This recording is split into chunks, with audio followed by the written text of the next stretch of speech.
wanna elevate your mind, meditate and shine. Elevate your mind.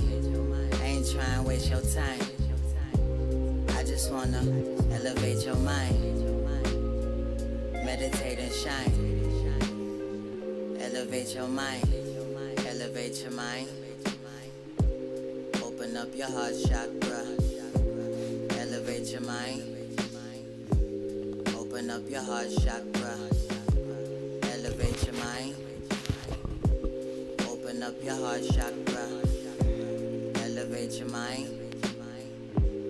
Open up your heart chakra. Yeah. I be on time when the time's right. Kundalini rise, get your spine right. Elevate your mind so you shine bright. Forget about your sign, you divine light. Maybe we can elevate. Maybe we can levitate. Maybe we You see the screen? meditate. Okay, Inhale, good. Okay, exhale. cool. That's how we medicate. I ain't trying to waste your time. Nice. I just wanna elevate your mind, meditate and shine. Elevate your mind. I ain't trying to waste your time. I just wanna elevate your mind, meditate and shine. Elevate your mind. Elevate your mind. Open up your heart chakra. Elevate your mind. Open up your heart chakra. Elevate your mind. Open up your heart chakra. Elevate your mind. Open up your. If we come together, hearts wide open, it's a better, sweeter view, sweeter view. Yeah, yeah. Letting go of the illusion, elevate through the conclusion into truth. Maybe we should meditate. Inhale and exhale, that's how we medicate. I ain't trying to waste your time. I just wanna elevate your mind, meditate and shine. Elevate your mind. I ain't trying to waste your time. I just wanna elevate your mind, meditate and shine. Elevate your mind.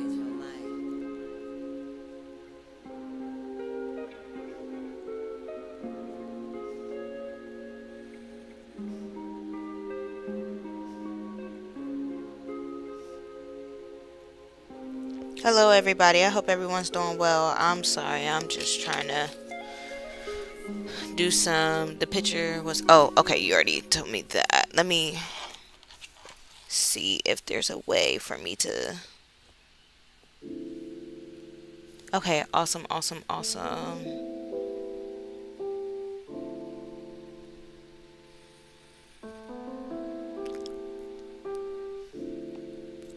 Why? Let's see. We not even gonna worry. We not even gonna worry about the darn camera right now. Cause the moment I start worrying about too much, too many things start happening. All right. Again, see. Okay. We need to fix this. This is you don't need. First of all.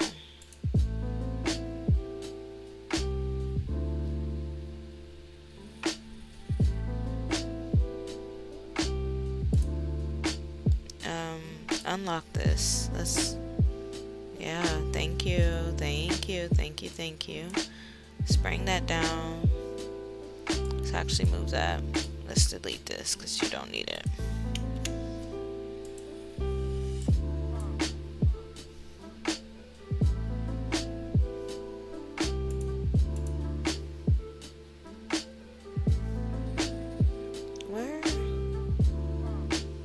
Where the hell? Okay, so because I moved. Okay, there it is. I'm like, where the hell?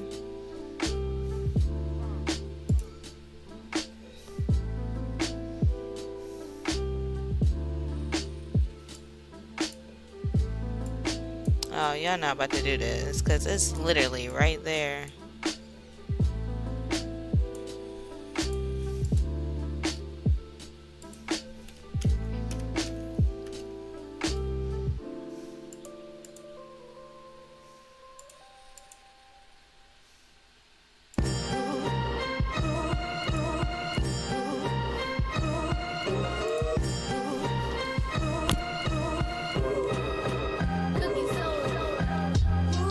All right, so we got the moon.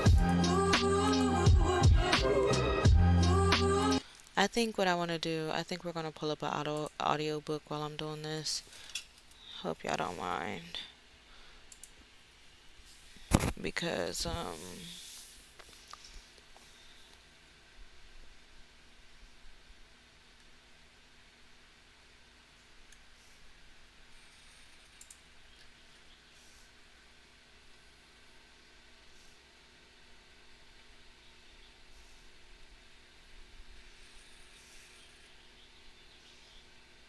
I really like Abula. And the fact that, she has so many books.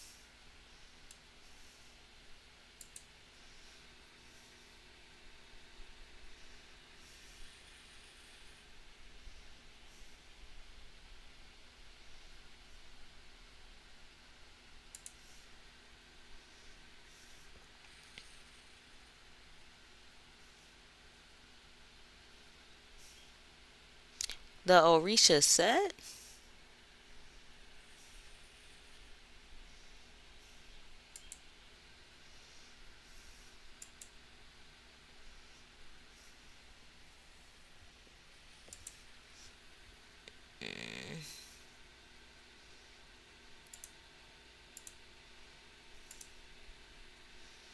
I'm trying to figure out because I really like Obala Abrams.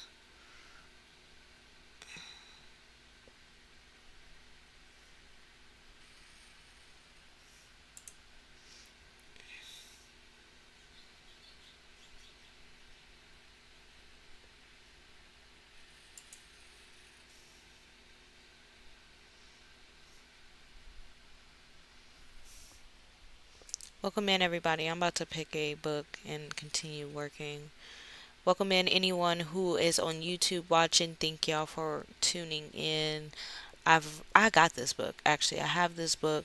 Some people aren't a big fan of Denise Alvarado. Some people aren't a big fan of her. I learned that in my spiritual group.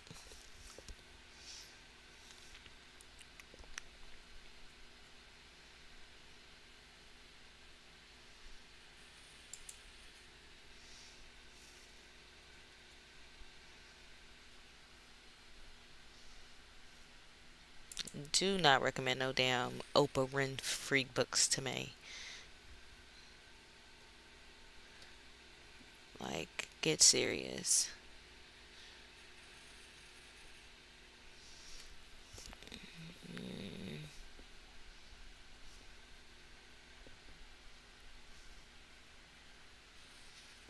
Okay, we're gonna go up. I'm trying to see, because from imagination to reality, a part of me kind of wants to see what she got going on with that. But I want to click on her as a author and see if I can see what other books she has. Ooh, this is one of her most popular books.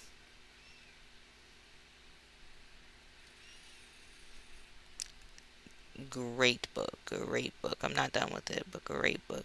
Narration, I would do two too. I would give that a two.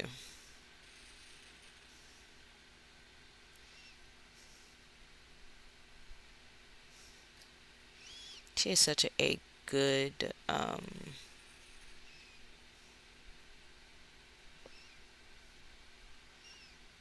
so this is her longest book. 21 hours.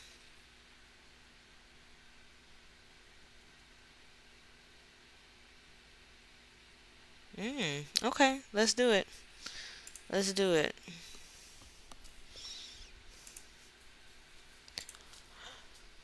I like her.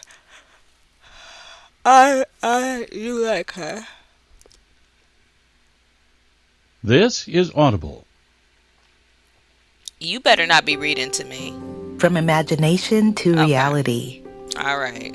Secret manifestation lessons and the law of assumption from Abdullah, Master Alchemist. By Abiola Abrams. Read by the author. This audiobook includes a supplemental PDF that contains exercises and journal prompts, as well as the acknowledgments and about the author sections from the print edition. I will be referring to the PDF throughout the recording, so be sure to have it handy as you listen. It should be among the files you downloaded when you purchased this audiobook. Welcome in, everybody.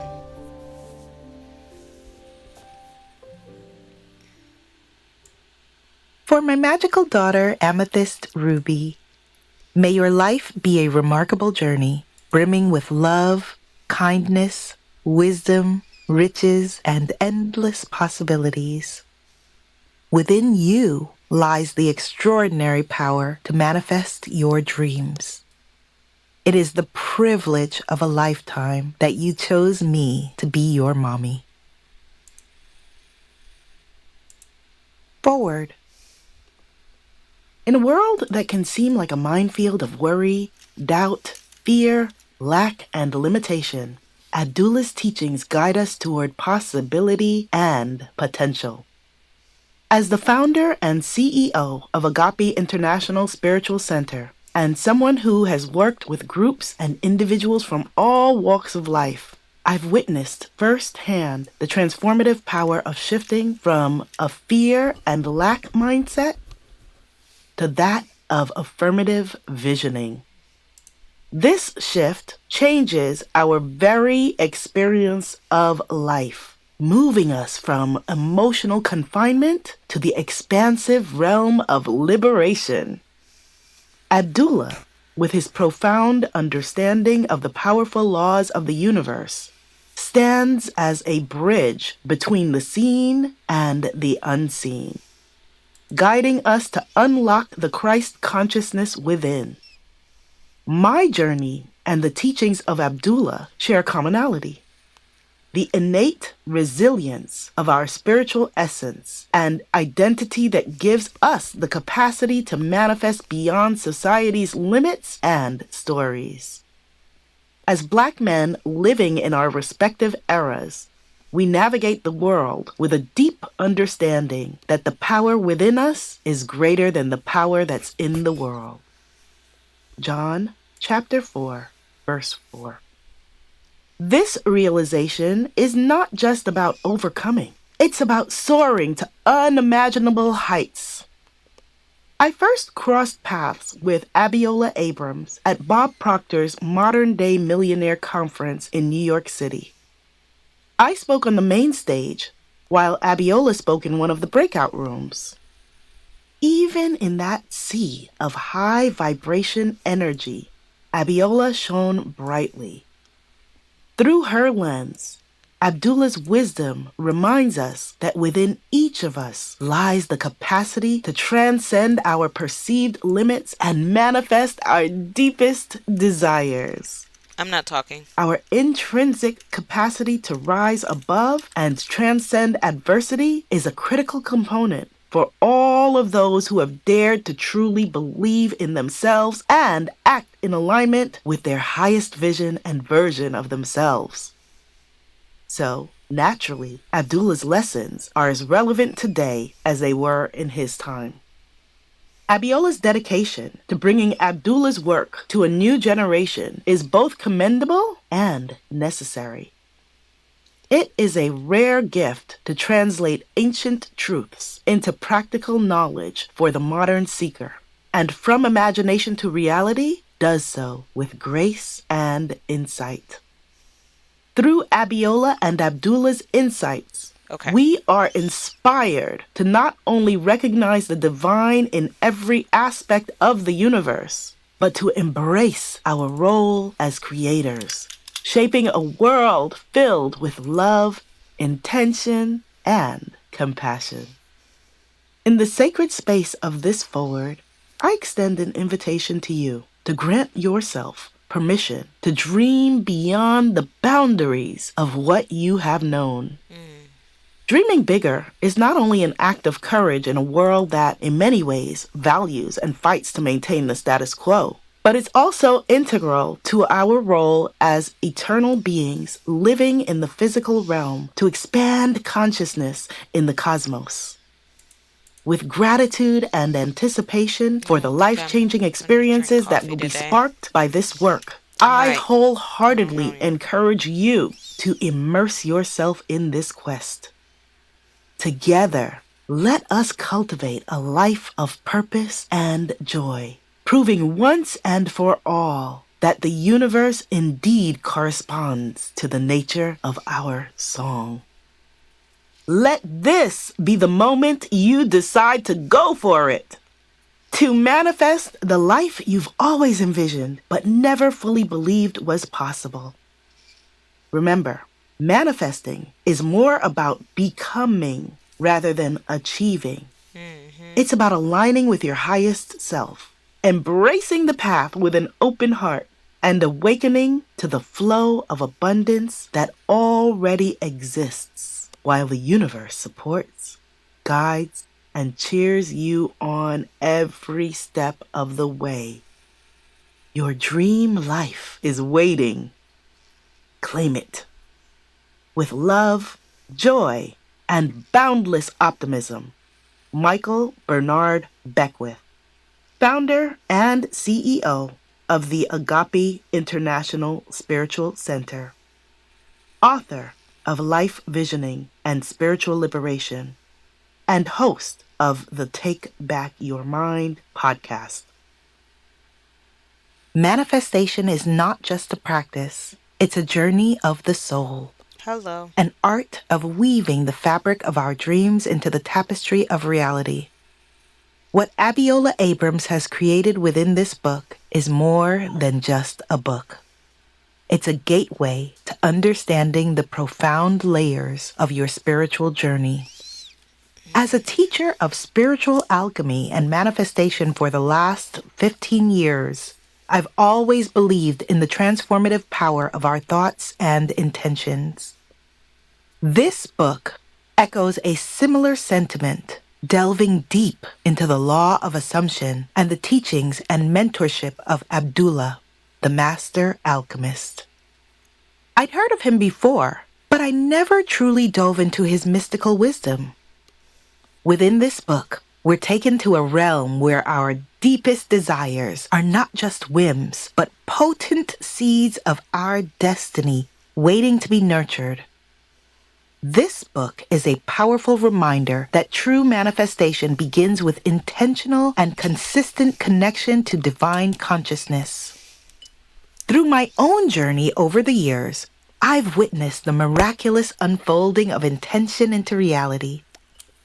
I went from being a single mother living below the poverty line to creating a successful 7-figure business inspiring millions of people around the world to connect with the universe and higher levels of consciousness. If she can do it, I can do it too. My life radically changed in direct proportion to how much inner work I was prepared to do. It's also important to note that despite the success in spiritual tools, there have still been trials and tribulations along the way. These challenges have been beautiful gifts and blessings because of the lessons they brought on how to transmute pain or problems into power. By nurturing a thought into a tangible outcome, I've seen the law of attraction at work, harmonizing with the law of assumption, as beautifully elucidated in this book. The stories, exercises, and insights that Abiola shares are a testament to the infinite possibilities that await us when we align our imagination with unwavering belief in ourselves and our world. This book is a beacon for those who seek to understand the mysteries of manifestation. It serves as a reminder that our reality is a reflection of our innermost thoughts and beliefs. As you listen, you'll be invited to explore the depths of your own consciousness and unlock the power of your imagination. From Imagination to Reality is not just an audiobook, it is an experience. A journey that will guide you from the realm of thought to the landscape of tangible reality. I am thrilled to introduce you to this profound work that aligns so perfectly with the teachings I hold so dear. May your journey through these chapters be as transformative and enlightening as the practice of manifestation itself. With love and gratitude, Sarah Prout, co-founder of Dear Universe, manifestation mentor, and best-selling author. Mm. Prelude. Greetings, gorgeous. If this audiobook has found its way to you, it is no accident. God, Goddess, the Divine, the Most High, the Universe, the Ancestors, the Infinite Intelligence, the Great Mother, or insert name of your choice, has conspired to bring you here. Hello. And life has been conspiring way before Abdullah was born to bring you this knowledge. If you are here, you are seeking change, and you have decided to manifest your deepest desires. Whatever led you to this audiobook, you are exactly where you need to be. This book is a call out to your potential. I once stood where you now stand, nerves growing around me like weeds. I was in deep self-doubt, where my big dreams felt like they were always just passing me by. Angel, are you ready to play the guessing game? I hope you're ready because it's time. All right. I am moving on in your book, and we are moving on in your book, and we are going to be moving into Venus. How many aspects do you think that you have in your Venus?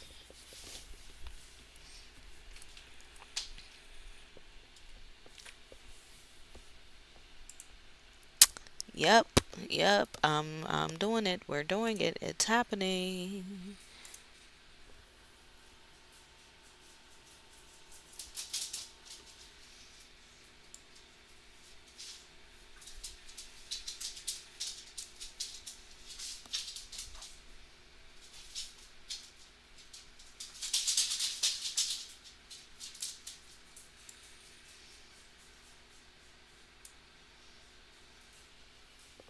Four, four, four.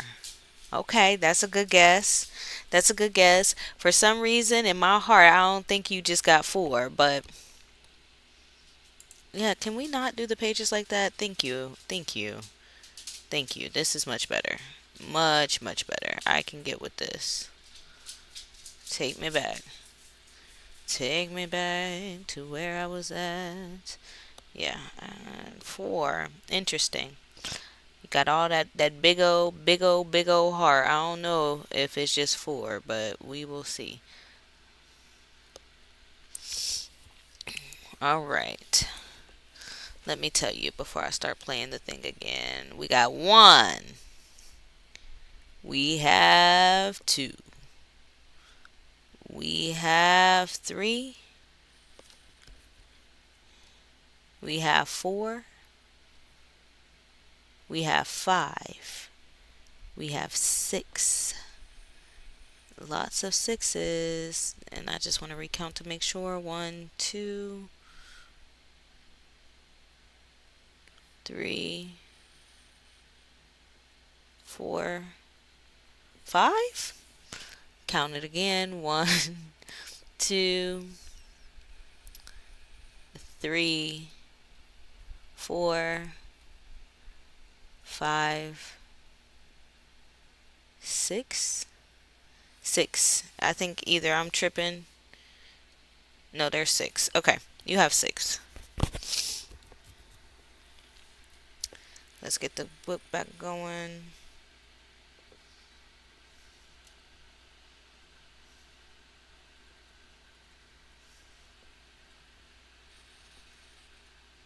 Where the hell is the book? Here's the book. I questioned my worth, my capabilities, and whether my desires had any room for me in this world. My hope was eclipsed by fear, and my faith was almost lost to skepticism. But here's the powerful truth that I discovered. The same divine consciousness that designed galaxies, infused life into every blade of grass, and paints each sunrise is within me and you. Yes, the same God, the same source of all that is, the same cosmic intelligence, wants us to manifest every desire we have. I've experienced firsthand the power of conscious manifestation. Years ago, I accidentally manifested sleeping on a mattress in a dining room in LA after I said that all I needed was somewhere to lay my head.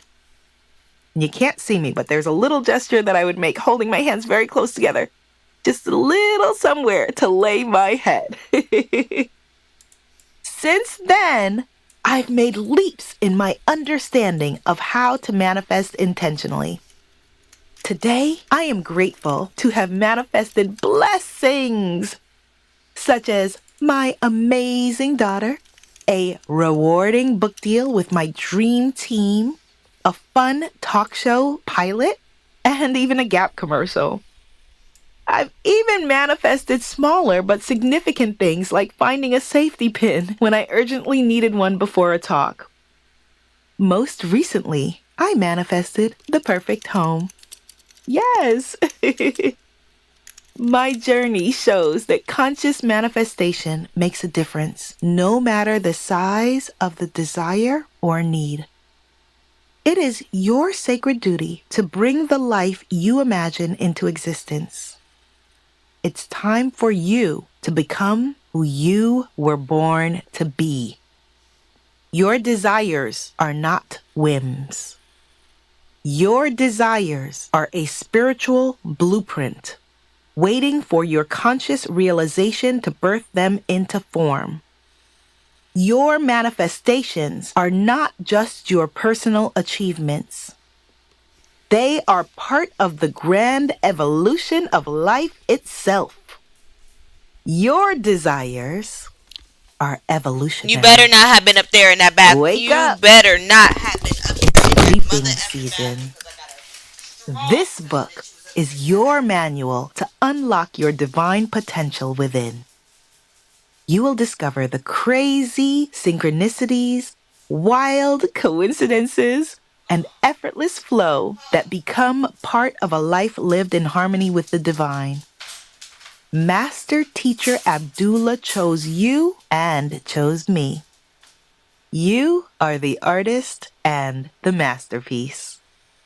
What you are seeking is, in the most extraordinary way, seeking you too. Your desires are attracted to your spirit, waiting for you to realize them, to live them, and to become them. No matter what you're experiencing, you're not alone.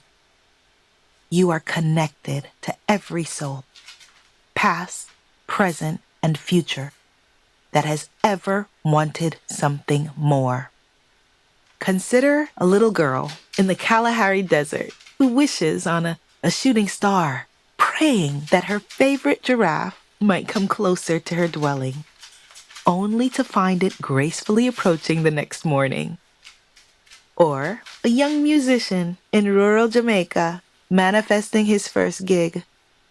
Or a double Dutch loving little girl riding the New York City subway, manifesting writing this book for you one day against all odds. Across cultures, religions, time zones, and timelines, the intrinsic ability to create our reality unites us. It is a testament to our shared aspirations and the possibilities that lie ahead for all of us. It is not a question of if, but when. Your destiny is already written in the stars, encoded in the very DNA of the universe. But it's up to you to claim it. Take You a deep sending me gifts? Thank you. Feel the energies of the countless possibilities swirling around you. Now, jump into these pages with the full might of your being, because within them lies the real secrets that convert dreams into reality. Y'all can see me, right? Yeah. Welcome to the first day of the rest of your magnificent life. Yes, let's manifest some miracles together. Where'd you These get 7 teachings at, have Angel? inspired me to dream bigger. You can manifest anything. And when I say anything, I mean anything. If I can do it, so can you. Hello. May Abdullah's lessons also be your guide on your path to becoming the luckiest person in the world. Put yourself on a new timeline. Ashe, ashe, ashe. It is already done. Love and magic. Abiola. Ashe, Introduction. welcome in, everybody. Greetings, esteemed listener. My name is Abdullah.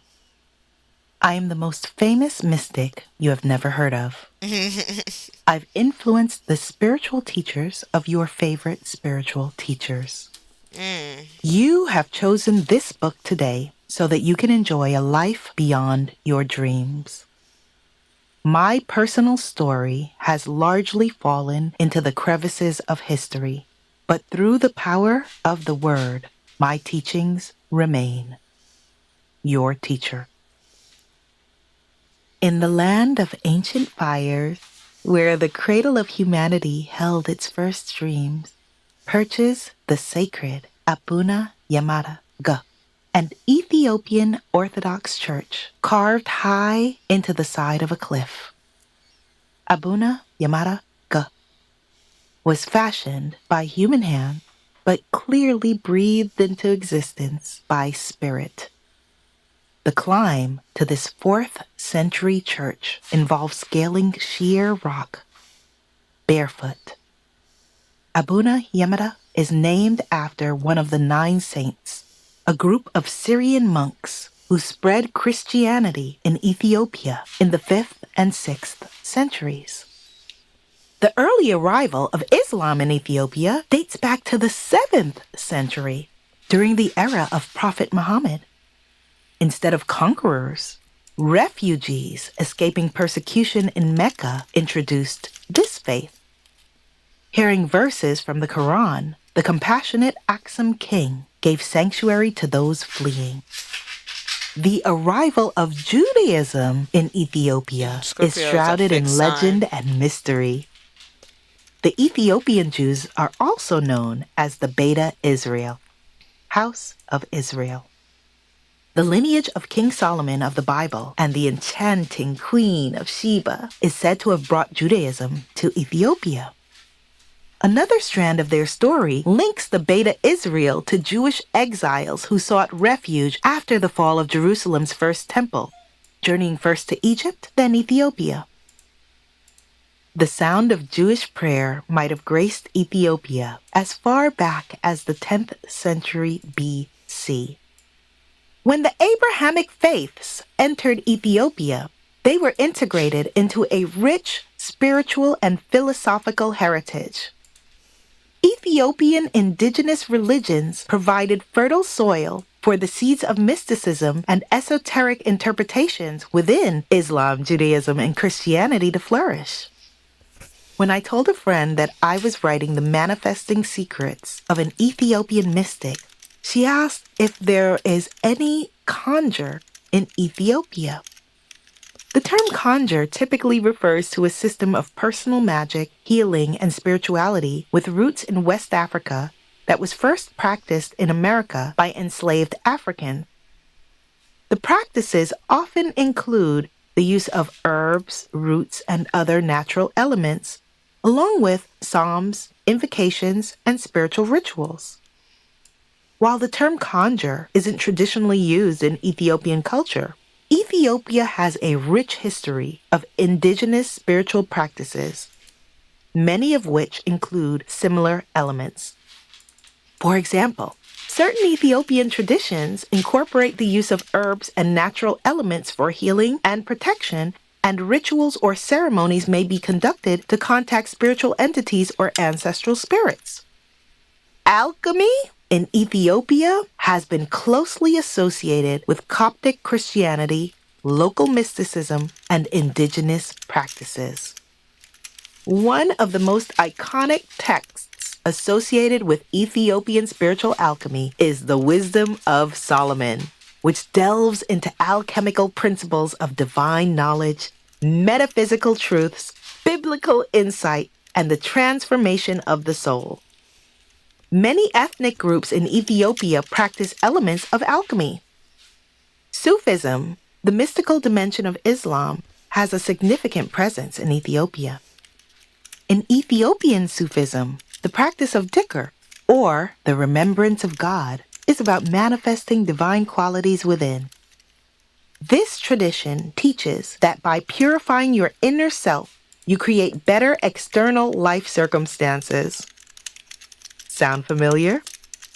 Transformation, a core theme of alchemy, permeates Ethiopian folklore, religious texts, local healers and medicine, and traditional practices. In this unique environment, ancient Ethiopian scholars, storytellers, and mystics were already exploring timeless truths, often pre-echoing some of the principles later found in the New Thought movement. Magical manifesting traditions in Ethiopia include: in the Oromo culture, spiritual leaders perform rituals with herbs and minerals to transform negative energies into positive ones. The agricultural Gurage people see the natural world as a reflection of the divine truth, similar to the law of attraction's focus on reciprocal energy exchange. In Tigray's northern region, the ancient Samai belief system involves aligning earthly actions with spiritual intention. The Hamar people's beliefs align with the view of unseen spiritual forces influencing the material world. The Kanzo people embodied the mystical idea of cause and effect, or as above, so below. The vision and faith of the Afar people, despite their harsh living conditions in the desert regions, aligns with the law of assumption's focus on positive expectation. And these are just a few examples. All of yours are different. This is the land of power, faith, and philosophy that birthed the mystic, known only as Abdullah. Visionary, seer, scholar, alchemist, and spiritual teacher. Enter Abdullah. I willed it so to be. I still will it so to be. And I will it so to be until that which I have willed is perfectly expressed. Abdullah. Thought leader Abdullah was a black Ethiopian Jewish rabbi with a Muslim name who taught spiritual lessons in early 20th century New York City. Turbaned, tall, and majestic, with beautiful jet black skin, this was not a man who faded into the background. You may never have heard his name, but you have heard his transformational spiritual lessons that still reverberate today. Abdullah was most likely born in the 1840s, and he lived to be over 100 years old. According to his secretary, He returned to Ethiopia to die in 1957, having lived in Oxford and New York City, among other places. Prolific author Joseph Murphy believed him to be from Israel, so perhaps he was able to visit that region too. Abdullah lived at the prestigious Morgenthau Mansion at 30 West 72nd Street off Central Park West in Manhattan, just cross town from where I attended middle school and high school on East 83rd Street. Abdullah's known students included New Thought leaders Neville Goddard, known simply as Neville, Dr. Joseph Murphy, Winifred McCardle Flood, and possibly John MacDonald and Walter C. Lanyon. Neville said that Abdullah counseled luminaries, scientists, doctors, lawyers, bankers from every walk of life sought an audience with old Abdullah, and everyone who came thought themselves honored to be admitted to his home and receive an interview. If he was ever invited out, and he was always the honored guest. Rabbis would also come to study with him. Abdullah's building was known for its spiritual empowerment classes. Neville also told friends and acquaintances like Freedom Barry, Lyndall Warden, Margaret Ruth Broom, and Israel Regardi about his experience with the brilliant, wonderful gentleman Abdullah, called an eccentric and giant Ethiopian rabbi by Regardi. Yet, there are those today that doubt that Abdullah existed. It's not easy for some people to picture a black man in Jim Crow America commanding life as Abdullah did. I will not be investigating Abdullah's realness here or trying to prove he existed, because he did. To be honest with you, I find the mental gymnastics people have gone through on this topic extremely offensive. One author even courageously confessed, "I had difficulty believing Abdullah was real at first because he seemed so white to me, but that's how ignorant of history I was." Perhaps it's because my own father is a cranky, old, wise black professor, clergyman, and spiritual teacher from another country that I don't get the vibe of imaginary, mysterious guru or magical Negro from descriptions of Abdullah. I feel him as a knowledgeable, sage, practical, life-changing practitioner. Maybe it's because I come from cultures that prize oral literature, but I feel that I have known several Abdullahs in my life.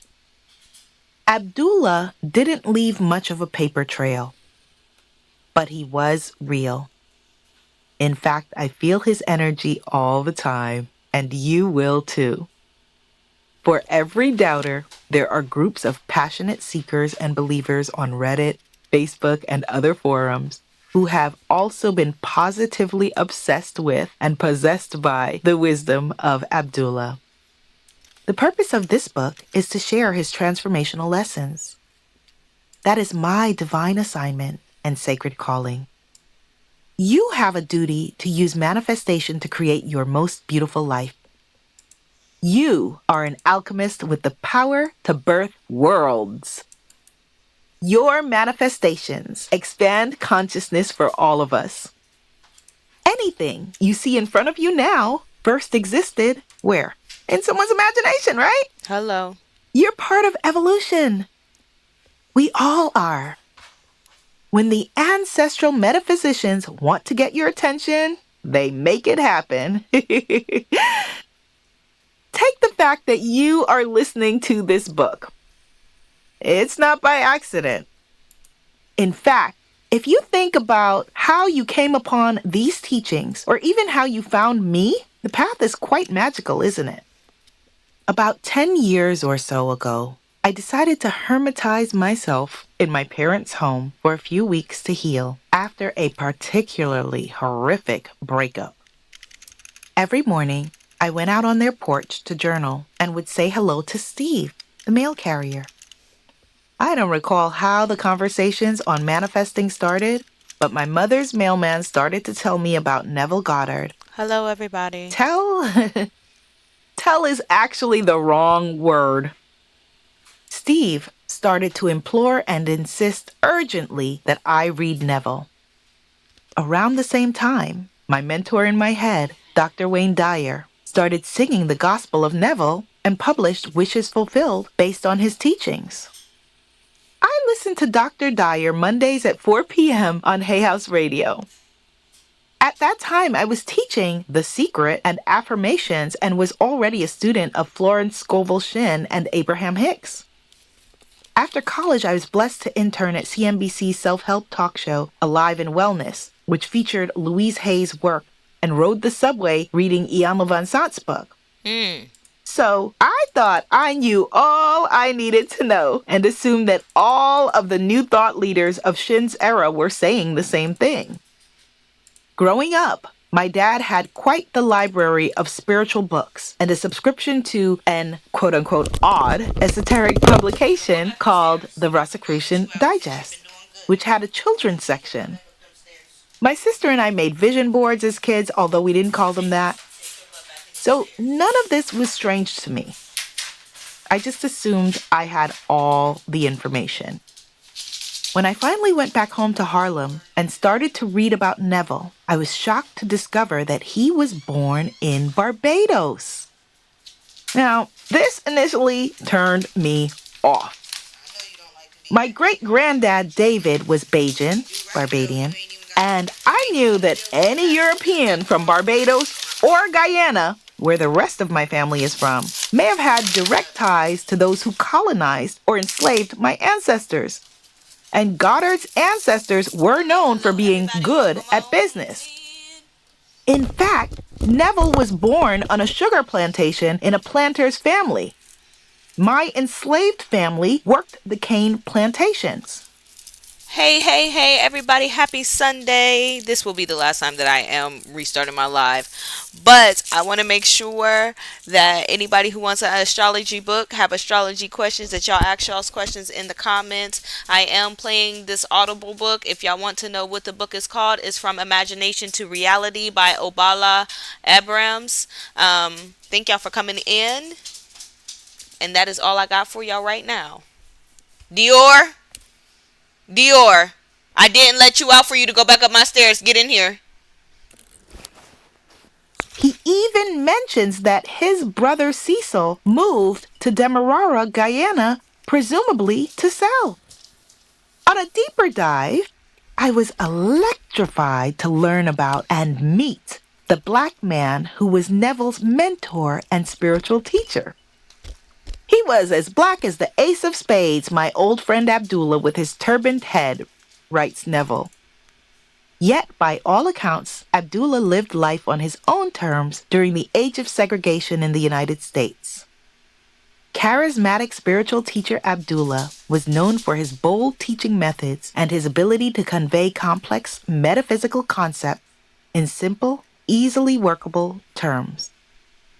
For example, Abdullah belched to approximate and teach the correct sound in Hebrew of the name of God.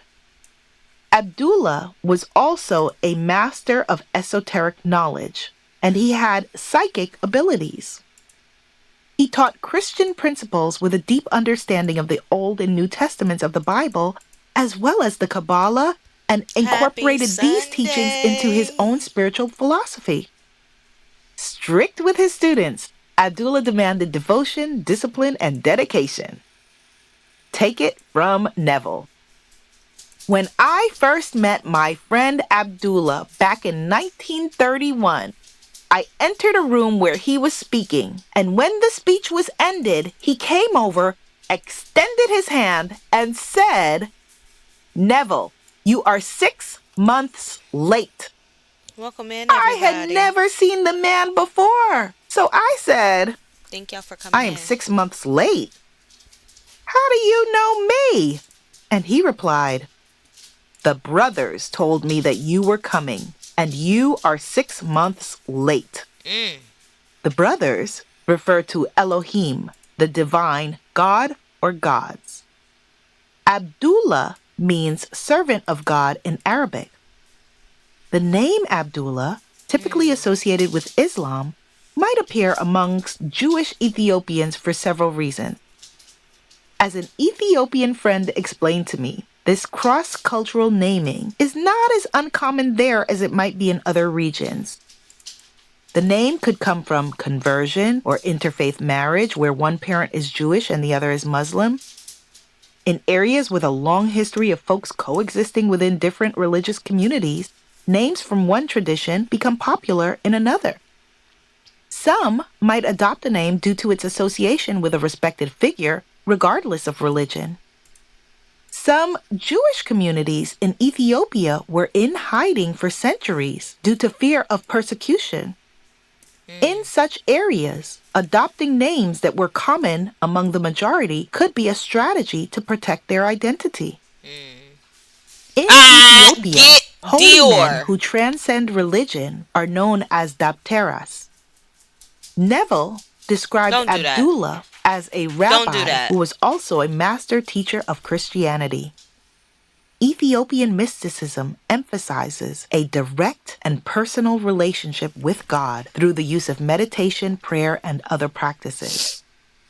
Ethiopian mysticism is influenced by a variety of traditions, including their indigenous lineage religions, Judaism, Islam, and Christianity. Some of their key tenets across the board include oneness, the interconnectedness of all things, alchemy, meditation, the power of community, and the use of symbols and ritual. Ethiopian tradition teaches that the Ark of the Covenant, which contains the tablets of the Ten Commandments, is preserved in the ancient city of Axum. There is some overlap between Ethiopian mysticism and Kabbalah. Both traditions emphasize the importance of seeking spiritual knowledge and understanding, and both view the world as being infused with divine energy. Both traditions use forms of meditation and visualization to connect with this divine energy and deepen spiritual understanding. In Kabbalistic thought, our physical world is seen as an extension of our spiritual world, and our thoughts and actions have the power to influence the spiritual forces that shape reality. Kabbalistic teachings emphasize the importance of positive thinking and the visualization of positive outcomes for manifesting. Hello. There's also overlap between some kinds of Ethiopian mysticism and ancient Kemetic thought. The kingdom of Axum, an ancient civilization in what is now northern Ethiopia Welcome in, and everybody. Eritrea, had interactions with ancient Egypt and may have shared some aspects of Kemetic philosophy and spirituality. The mother and father of the Get in modern here, Dior. mainstream self-help spiritual movements, Louise Hay and Wayne Dyer, were connected to and directly influenced by Abdullah's most famous students, New Thought movement pioneers Neville Goddard and Joseph Murphy. Goddard and Murphy were both so moved by the teachings of this black man in the early 20th century that they mentioned him in their work. Undoubtedly, many others who did not cite him were also influenced by Abdullah. The most documentation of Abdullah we have comes from Neville's lectures and books. We know that Abdullah taught Neville Kabbalism, mysticism, New Thought, and biblical lessons, and conscious creation. So, I will share those lessons from Neville's works that we know originated with Abdullah. I will also share from the relevant teachings of Abdullah heirs, disciples, and rumored disciples, including authors and spiritual teachers Dr. Murphy, Walter C. Lanyon, Winnie McCardle Flood, Freedom Barry, Lindell Warden, Margaret Ruth Broom, John MacDonald, and more. Neville's direct students and those influenced by Neville also included people like popular Black science of living minister Reverend Ike, spiritual master teacher Bob Proctor, Carlos Castaneda, Rhonda Byrne, and Catherine Ponder. Want to Oh. manifest an empowered life? Abdullah left us alchemical wisdom and gifts to co-create our desires. His most famous pupils not only passed the wisdom on to us, but they also used these teachings to build their dream lives. Neville was a prolific businessman who manifested his wife. Dr. Murphy manifested his dream mansion, and they both manifested being renowned author teachers with wealth and fame. If Abdullah has remained hidden and mysterious, I trust and believe that this is how he manifested things to be. You will find that as elusive as he is historically, he has a persistent and enduring energy. Once I learned about him, his spirit would not leave me alone. How to use this book. Ready? You now hold the keys to unlock your manifesting potential and create a life beyond your wildest imaginings. As you immerse yourself in this book, allow yourself to release old beliefs and programming. Embrace the idea that you have the power to create a life beyond your imagination. Approach these teachings with a sense of curiosity, as if you are embarking on a grand adventure. You are! You can experience this audiobook and Abdullah's lessons in a few different ways. Right here. Come right here. The most powerful way is to listen to it straight through, allowing the teachings to build on each other. You can also listen section by Good section, dog. taking time to reflect Don't go back and up them practice the stairs. concepts before moving on. Another approach is to let your intuition guide you on the perfect order of the mysteries and processes.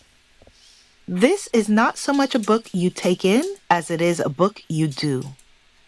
You will find the aligned approach that supports your manifesting and growth. Scrolls. Trust in your innate power to create the life you desire. Watch as everything seems to conspire to bring your dreams into reality. Abdullah's spiritual laws or mysteries allow us to go from imagination to reality. Decrees. Abdullah believed in the power of affirmative words called autosuggestions at the time. He repeated the unity prayer before his classes and had his students commit to memory excerpts from the Bible to use as affirmations. Abdullah used to chant the following autosuggestion. I willed it so to be. I still will it so to be. And I will it so to be until that which I have willed is perfectly expressed. Hello. I haven't forgotten what I willed. I willed it so to be. I still will it so to be. I will continue to will it so to be until what I have willed is perfectly expressed. So I will assume that I am that which I want to be. I'm still assuming that I am it. I will continue to assume that I am it until what I have and still am assuming is externalized and is expressed. Hello. Whew. I say amen. Abdullah's extended affirmation is a decree on persistence and holding to your vision. Growing up, I was very inspired by the work of old school Thank y'all. motivational author Og Mandino, who shared extended Thank you, everybody, for coming in. I hope everybody is doing well on this sad Sunday. Damn. I hope everybody is doing well on this Sunday. Don't be shy. Tap the screen. Show some love, if you know what I mean. Right now, I am working on my astrology book. This is for a client. My happy, lovely friend is actually in here as I'm doing this. If you are interested in getting an astrology book made that is customized solely for you, make sure that you check out my website. If you have any other questions about what spiritual work I do, make sure you ask away. If you have any questions while you are on your spiritual journey, this here is a safe space. What am I looking for? I am looking for something, guys.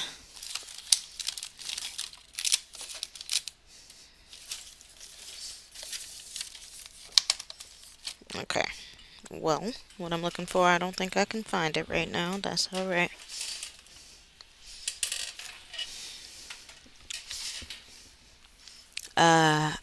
But you keep restarting the live on me, so I have to start over. What you got to start over?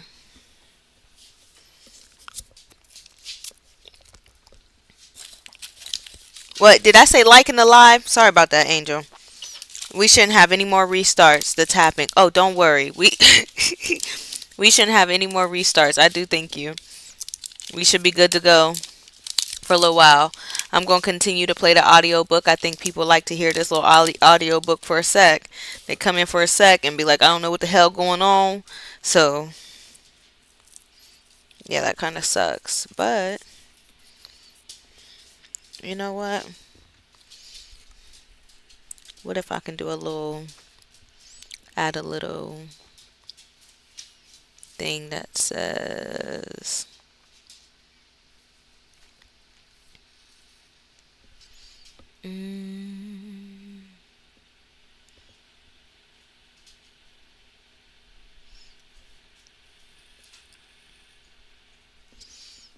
here I go, touching stuff. Wait a second. Here we go. Hold on, guys. I ain't gonna touch too much. I'm gonna just have a little text box. Oh, no. I want a little text box that says,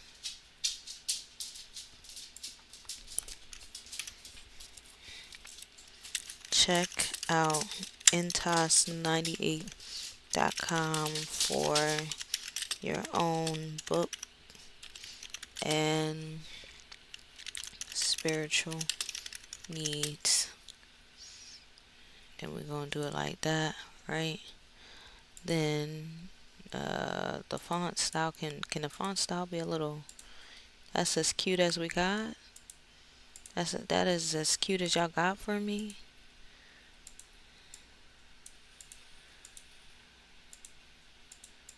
That sucks.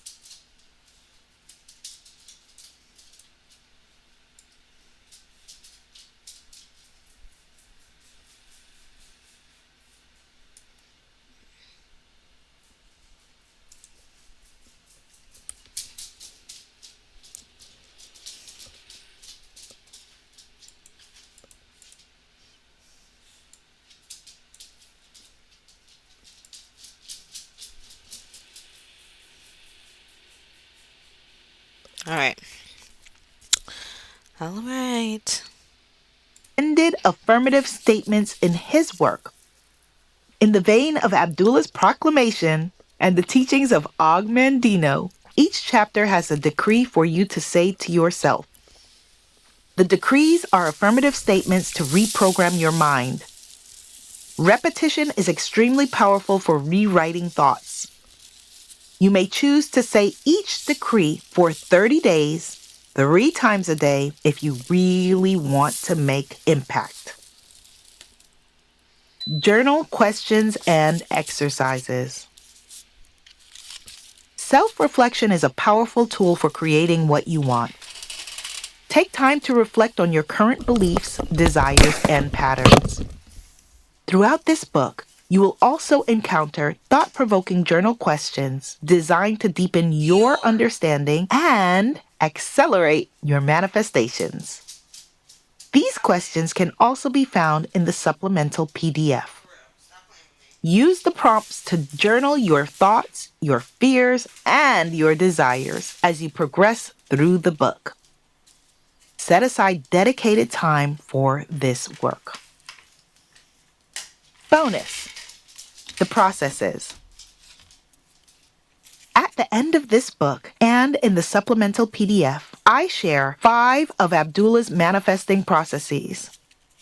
These processes help you to align your energy and intentions with your desired manifestations. Each process is designed to engage your mind, emotions, and actions in a synergistic way. You may choose to do any of the processes at any time. Follow them with an open heart and a willingness to experiment and explore, even if you don't fully understand them right away. Feel free to adapt them to suit your truth. Your teacher. Throughout the book, you will notice quotes from your teacher.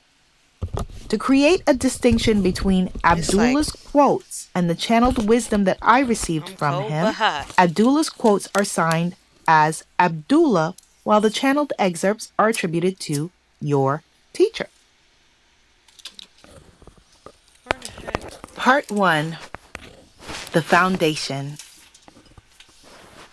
I picked up this garment 90-odd years ago in Ethiopia. Abdullah.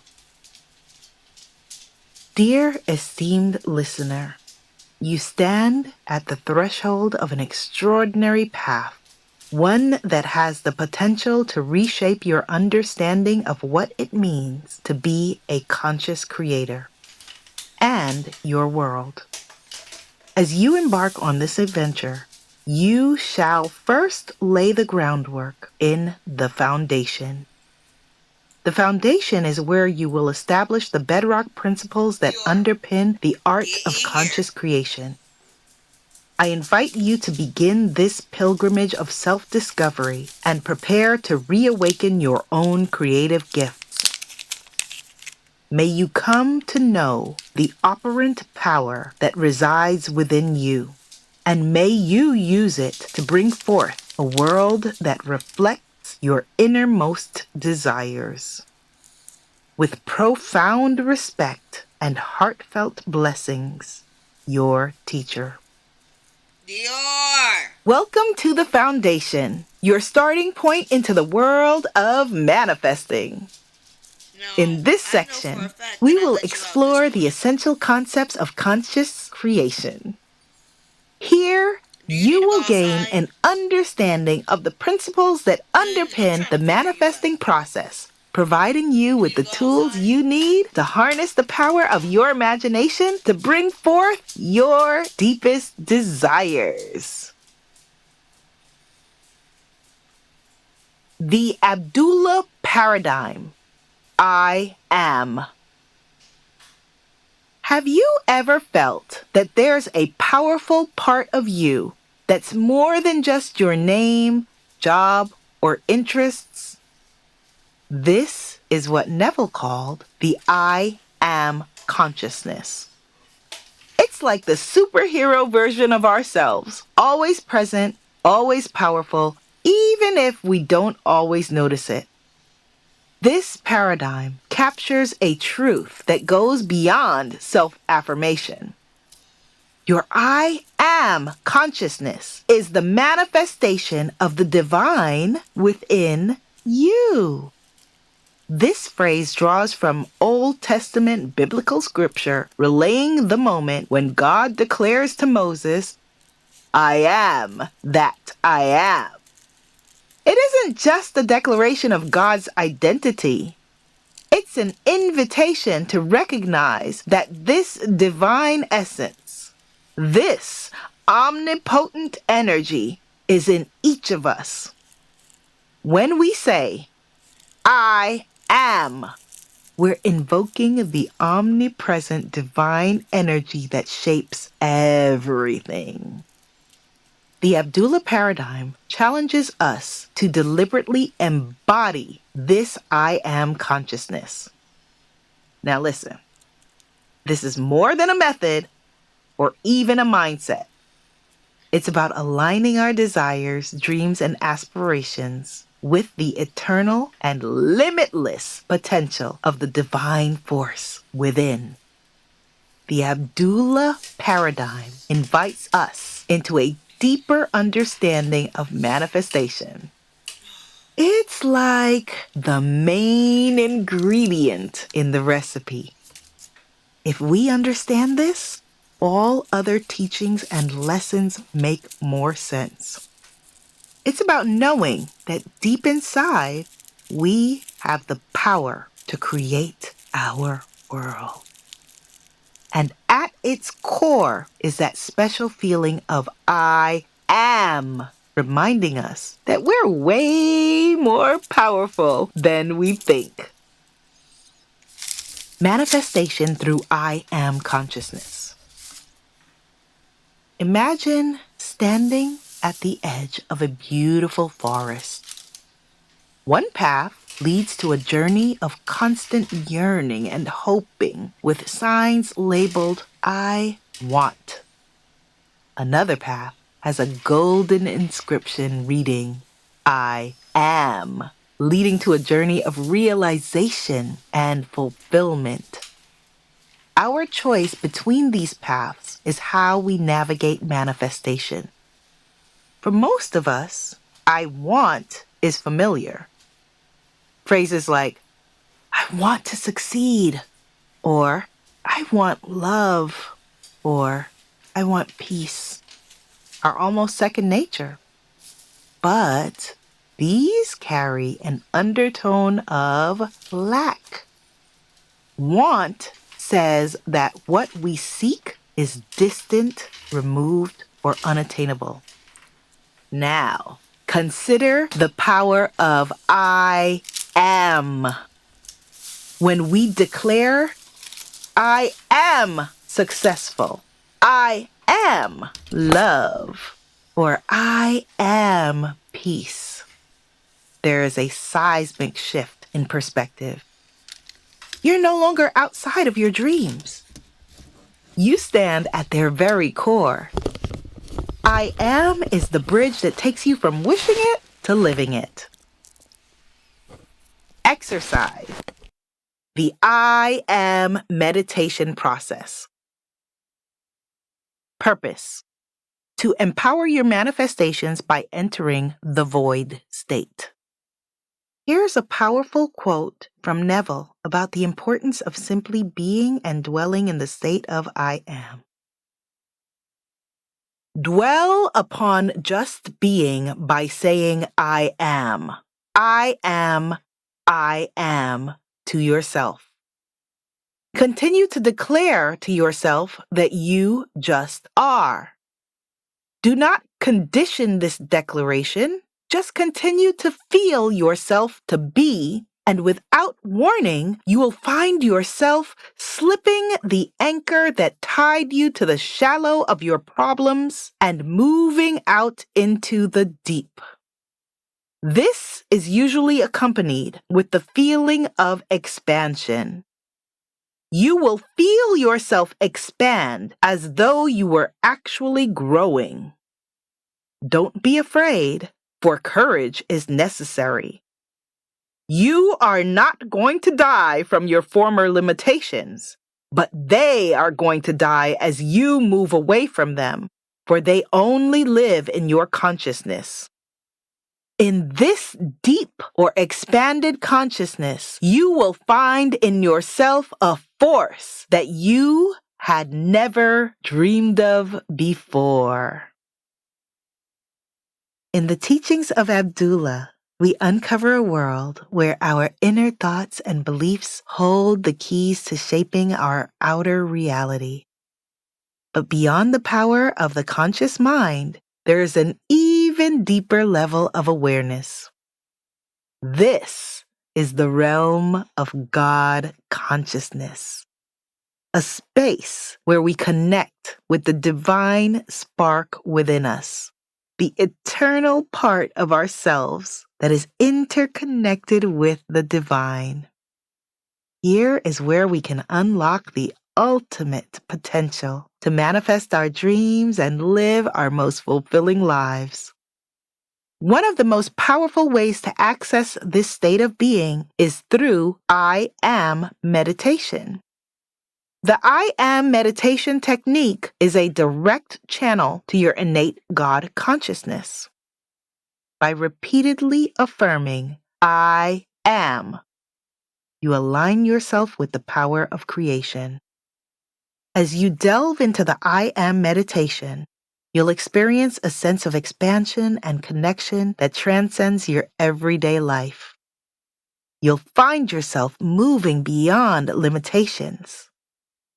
This is the state of pure being, where the power to manifest your dream life becomes a reality. This will help you navigate your alignment with God consciousness. The practice of the I Am meditation can reshape your understanding of yourself and the world around you. What to do? 1. Find a quiet and comfortable space where you can sit or lie down without being disturbed. You want to be relaxed but alert. 2. Close your eyes. Take a few deep, slow breaths. As you exhale, release any tension or stress. Allow your muscles to relax and let go of any worries. 3. Focus on your breath. Notice the rise and fall of your chest as you inhale and exhale. Allow your breathing to be natural and effortless. 4. Begin repeating, I am, silently. Repeat the words, I am, in your mind. You can say it aloud if you prefer. Say the words slowly and with intention. I am. As you repeat, I am, let go of any other thoughts, judgments, or distractions that arise. 5. Stay present and connected. Try to focus only on the words, I am, without adding any other thoughts, feelings, or qualifiers. If your mind starts to wander, gently bring your attention back to I am. 6. As you meditate, you may notice that you are experiencing certain sensations, emotions, or insights. Observe them without judgment and allow them to come and go. Stay anchored in the state of I am, simply being and observing. 7. Gradually end the meditation. After about 10 to 15 minutes, or longer if you prefer, gradually bring your meditation to a close. Slowly deepen your breath and become aware of your surroundings. Open your eyes and feel gratitude for the experience. By practicing the I Am meditation regularly, you can connect with your innate God consciousness, cultivate a deeper sense of self-awareness, and tap into your inner power to manifest your dream life. Exercise. Deepening your practice with I Am. When you embrace the I Am consciousness, manifestation becomes more about reclaiming the magic already within you. This makes every step you take intentional, focused, and powerful. When you embody the I Am presence, you don't just bring your desires to life, you become them. Here are some practices to align with your I am essence. I am role play. Spend a day embodying a specific I am statement. If you choose I am confident, for example, dress, speak, and act in ways that exude confidence. Engage in activities that you typically shy away from and note how this shift in identity alters your experiences. Interactive I am board. Design a tactile board or space in your home that's dedicated to an I am that you are consciously manifesting. Incorporate textures, materials, colors, and objects that represent your statement or affirmation. Touch, rearrange, and interact with this board daily to feel and reinforce your chosen state of being. I am dialogue. Temporarily imagine your I am essence, like I am courage or I am love, as a separate entity. Ask it questions, seek guidance, and listen for answers. I am sound bath. Curate a playlist or collection of sounds that resonate with your chosen I am statement. For I am peaceful, for example, you might include gentle rain, soft chimes, or tranquil melodies. Let the sounds amplify your chosen I am essence. Mindful anchoring. In the daily rush, it's easy to fall into reactive patterns. When challenges come up or emotions surge, anchor yourself with I am awareness. Ask, which I am will guide my response? Consciously choose the I am essence that will lead the way. Nature walks with I am. Head outdoors with a chosen I am affirmation. As you walk, observe the environment through the lens of that affirmation. If your affirmation is, I am abundant, notice the abundance in the leaves, the sounds, and sensations around you. I am movement. Embrace a movement or dance that channels your chosen I am. For I am freedom, for example, you might dance wildly and freely. For I am grounded, maybe a slow, Unicorn, thank you deliberate Tai for Chi or liking yoga the sequence. live. I am I hungry, am period. artistry. Whether you paint, craft, sculpt, or doodle, create a piece of art that represents an I am affirmation. It could be abstract or literal, but the act of creation will solidify your connection to your chosen identity. The Abdullah Paradox. Believing is seeing. What do you believe? We've all heard the saying, seeing is believing. It makes sense that we need to see something with our own eyes to believe it. But what if you believed instead that believing is seeing? In other words, we will see whatever we believe. This is a huge shift from the idea that our beliefs come from the world around us. Believing is seeing is simple and revolutionary. It's not about wishful thinking. Abdullah's teachings are grounded in a deep understanding of the nature of consciousness. This age-old spiritual and philosophical wisdom challenges what we think we know. Believing is seeing goes way back, long before Abdullah.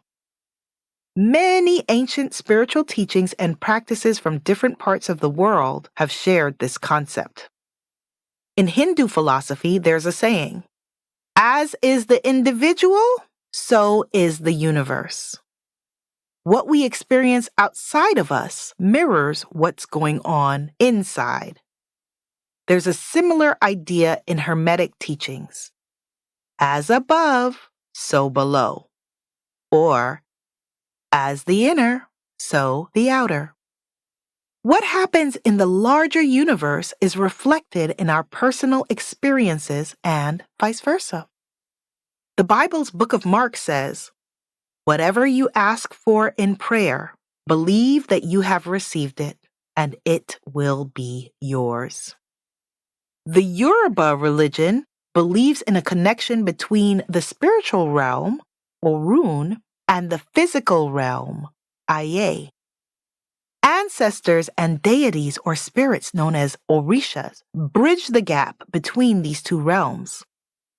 Through the rituals, offerings, and prayers, practitioners align themselves with the energies of the Orishas and manifest their desires in the physical world.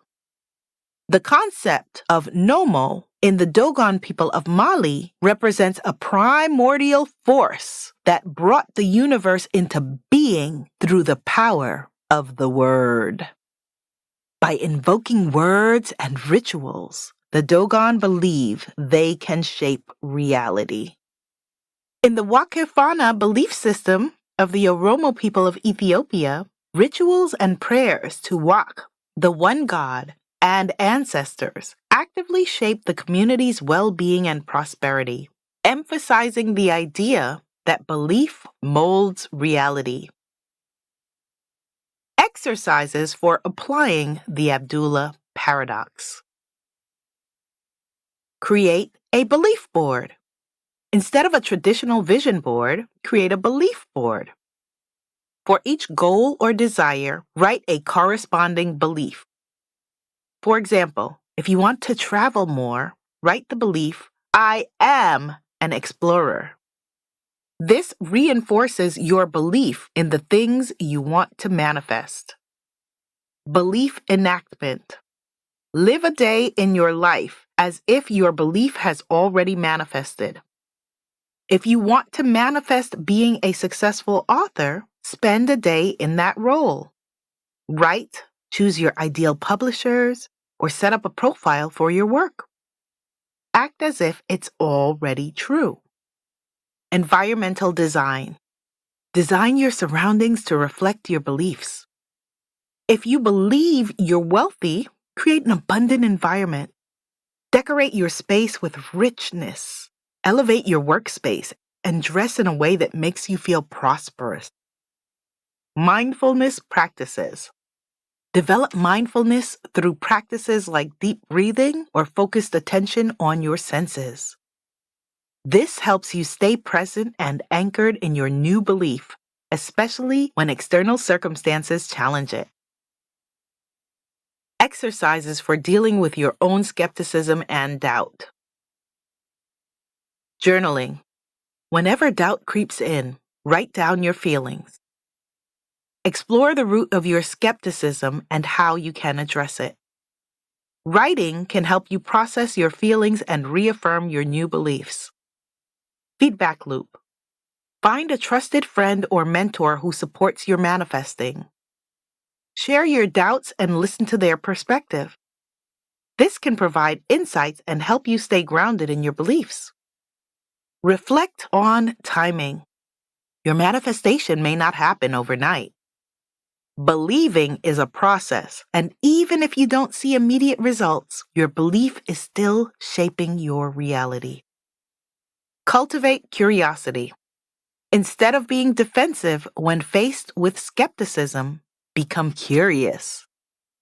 Ask questions and seek to understand other perspectives without necessarily adopting them. Welcome in, everyone. Believing is seeing has the power to transform every aspect of your life and ripple out to affect the wider world.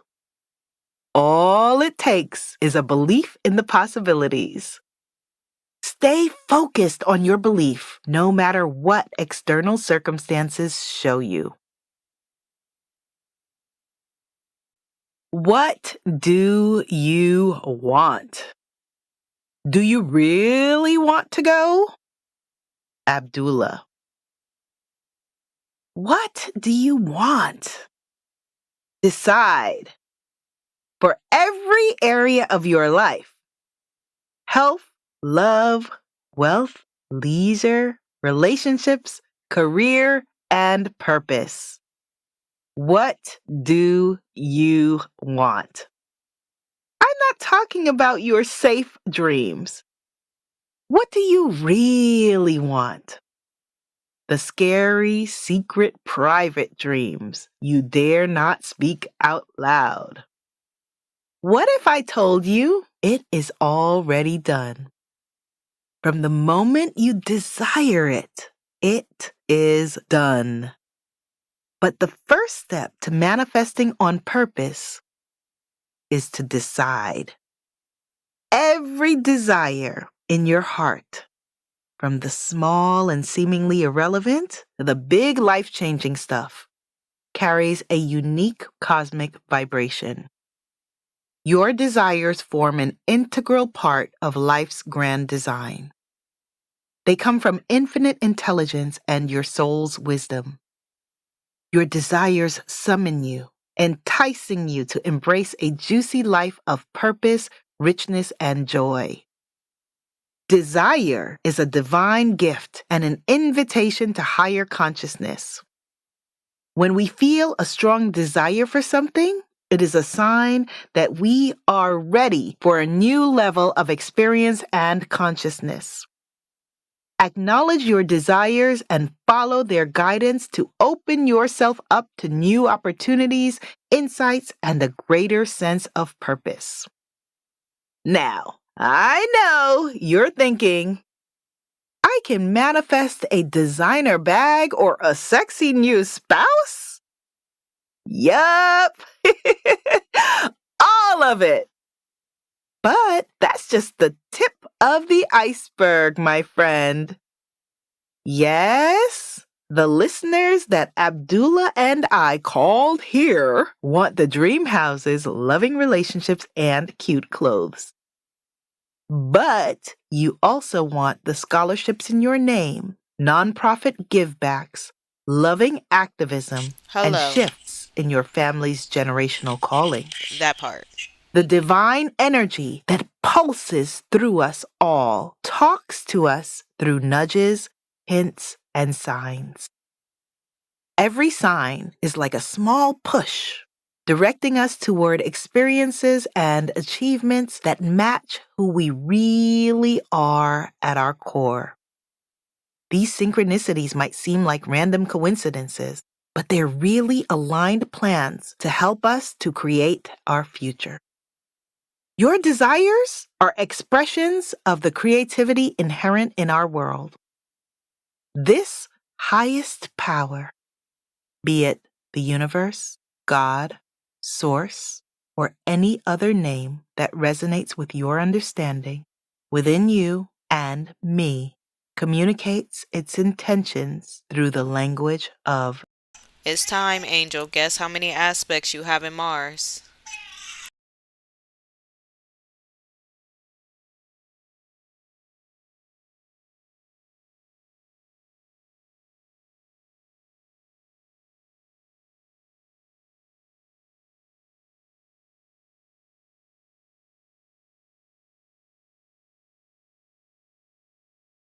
Ten. You're going big today, huh? 10.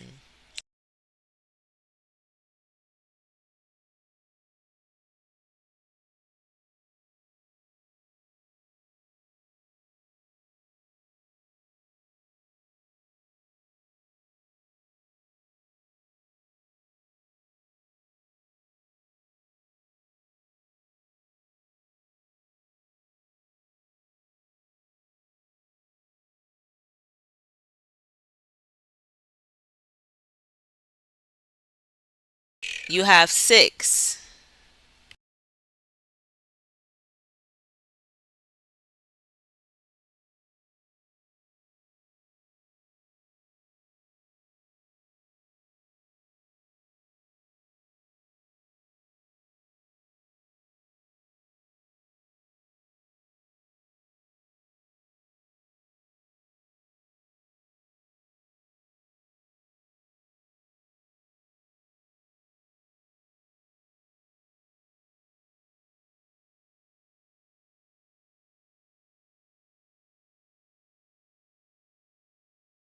desire. By being open to this process of creating together, you make room for endless possibilities. Connecting with your desires is lighting a spark. The moment you take on your real role as a creator, this spark begins actively shaping your life. Each desire, which comes from the deep wisdom of your soul, carries a unique energetic mark, like a special signature of your life. This mark represents your unique purpose in the big picture. When you line yourself up with the desires inspired by your soul, what? It is a compass to your true north. You naturally create opportunities and experiences that are good for you and others. Your desires lead you to fulfill your soul's mission. Manifesting your desires allows you to leave a lasting impact, like a permanent record of your journey, what you've learned, and how you've grown. Your desires are important promises that the divine energy within is ready and eager to make come true. Stop trying to control everything. Trust that everything is happening just as it should and for your benefit. This act of giving in, surrender, assumes complete faith and trust. A student once asked Neville, "What is your technique of prayer?" He answered, "It starts with desire, for desire is the mainspring of action. You must know and define your objective, then condense it into a sensation which implies fulfillment. When your desire is clearly defined, immobilize your physical body and experience, in your imagination, the action which implies its fulfillment. Repeat this act over and over again until it has the vividness and feeling of reality. Or condense your desire into a single phrase that implies fulfillment, such as, 'Thank you, Father. Isn't it wonderful?' Or 'It is finished.' Repeat that condensed phrase or action in your imagination over and over again. Then either awaken from that state or slip off into the deep. It does not matter, for the act is done when you It looks like UPS had sent me a notice letting me know that they needed to correct their address. So that delayed the shipping, but they should have everything corrected because they sent me the email. Let me know if when you look it up, it says something's wrong with the address because it should be fixed.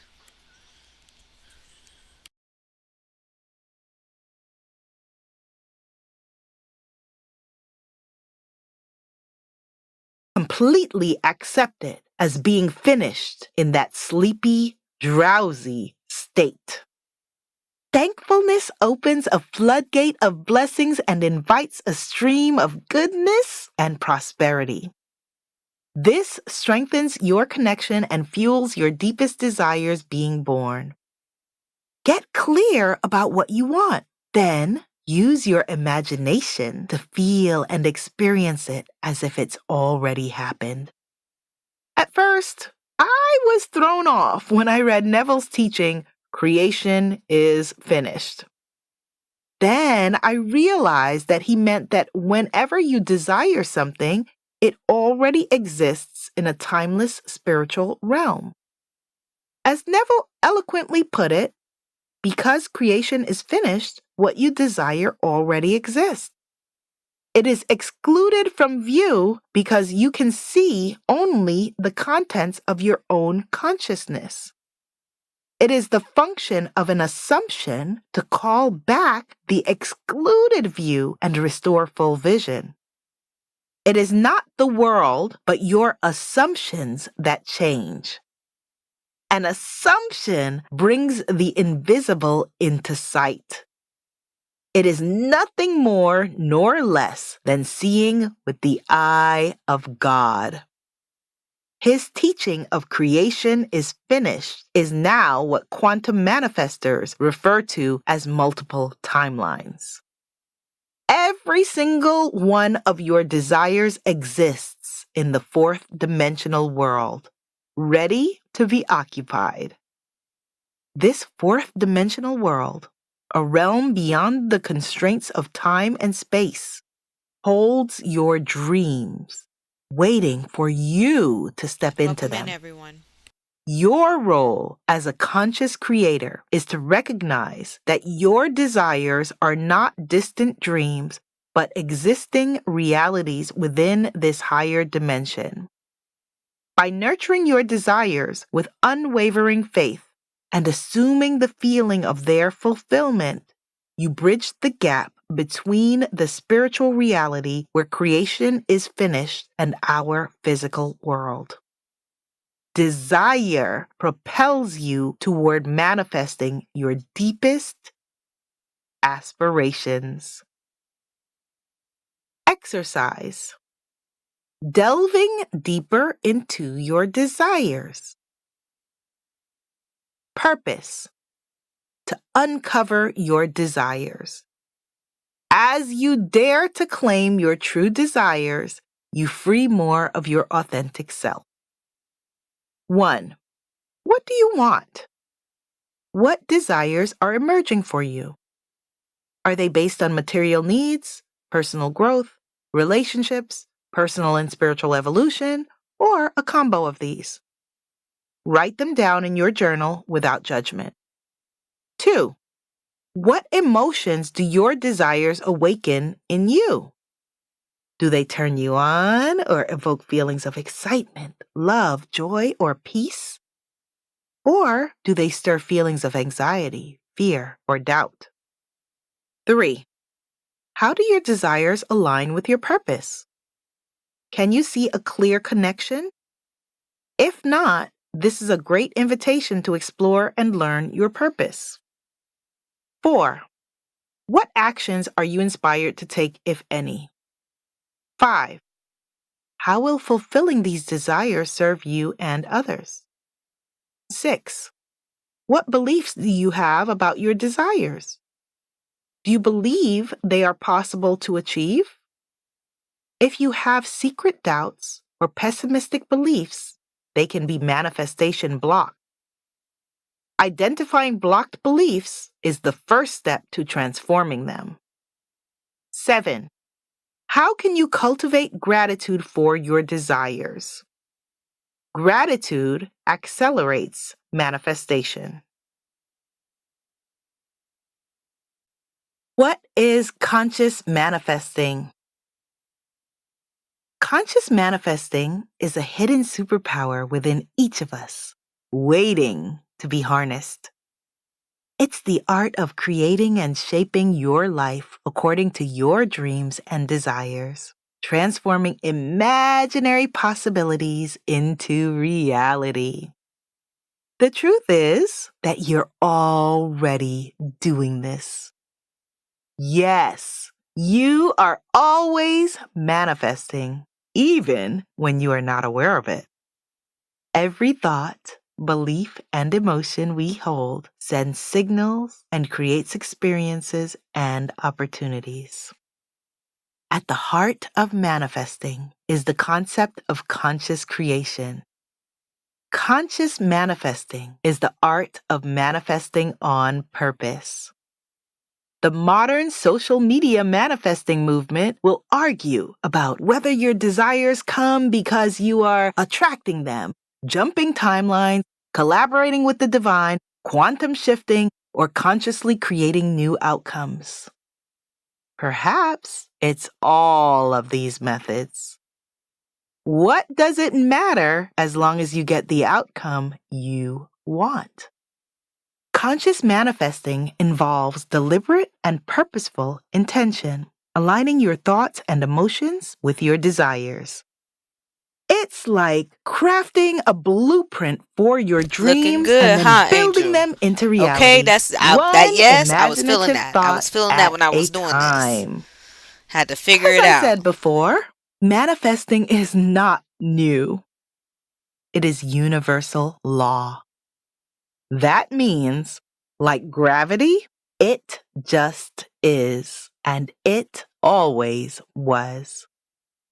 Wisdom passed down through generations spoke of the interconnectedness between our inner worlds and the outer world. In ancient civilizations, sages and philosophers recognized the influence of thoughts and beliefs. Classical texts like the Bible and other religious scriptures contain teachings on manifesting, emphasizing the importance of faith, intention, and alignment with divine will.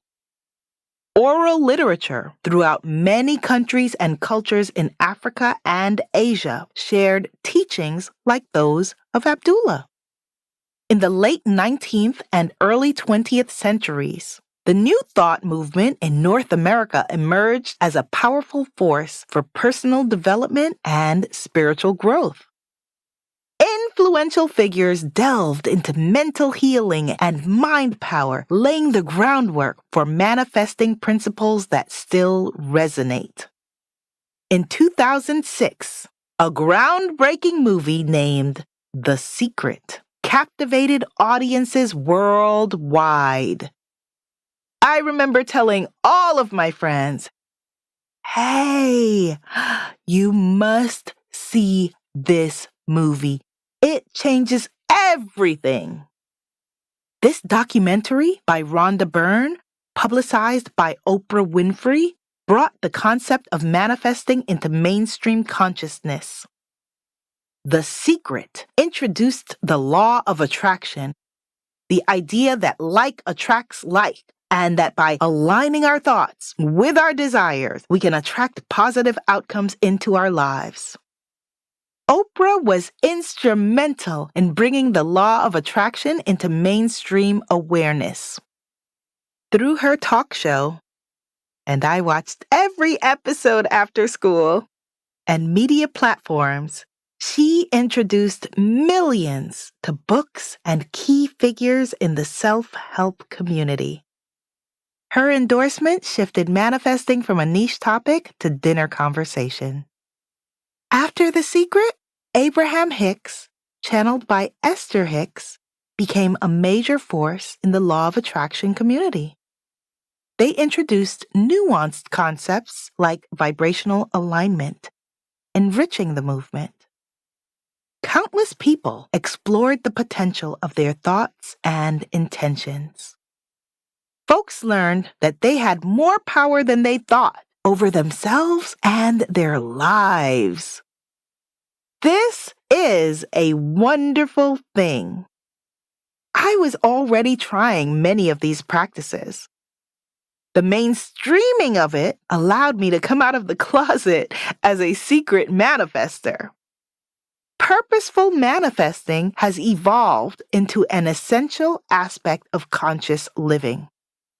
Abdullah's impact remains, as teachings from Abdullah's students, including Neville and Dr. Joseph Murphy, continue to shape modern manifesting. Their insights into the mind and its creative potential have made a long-standing mark.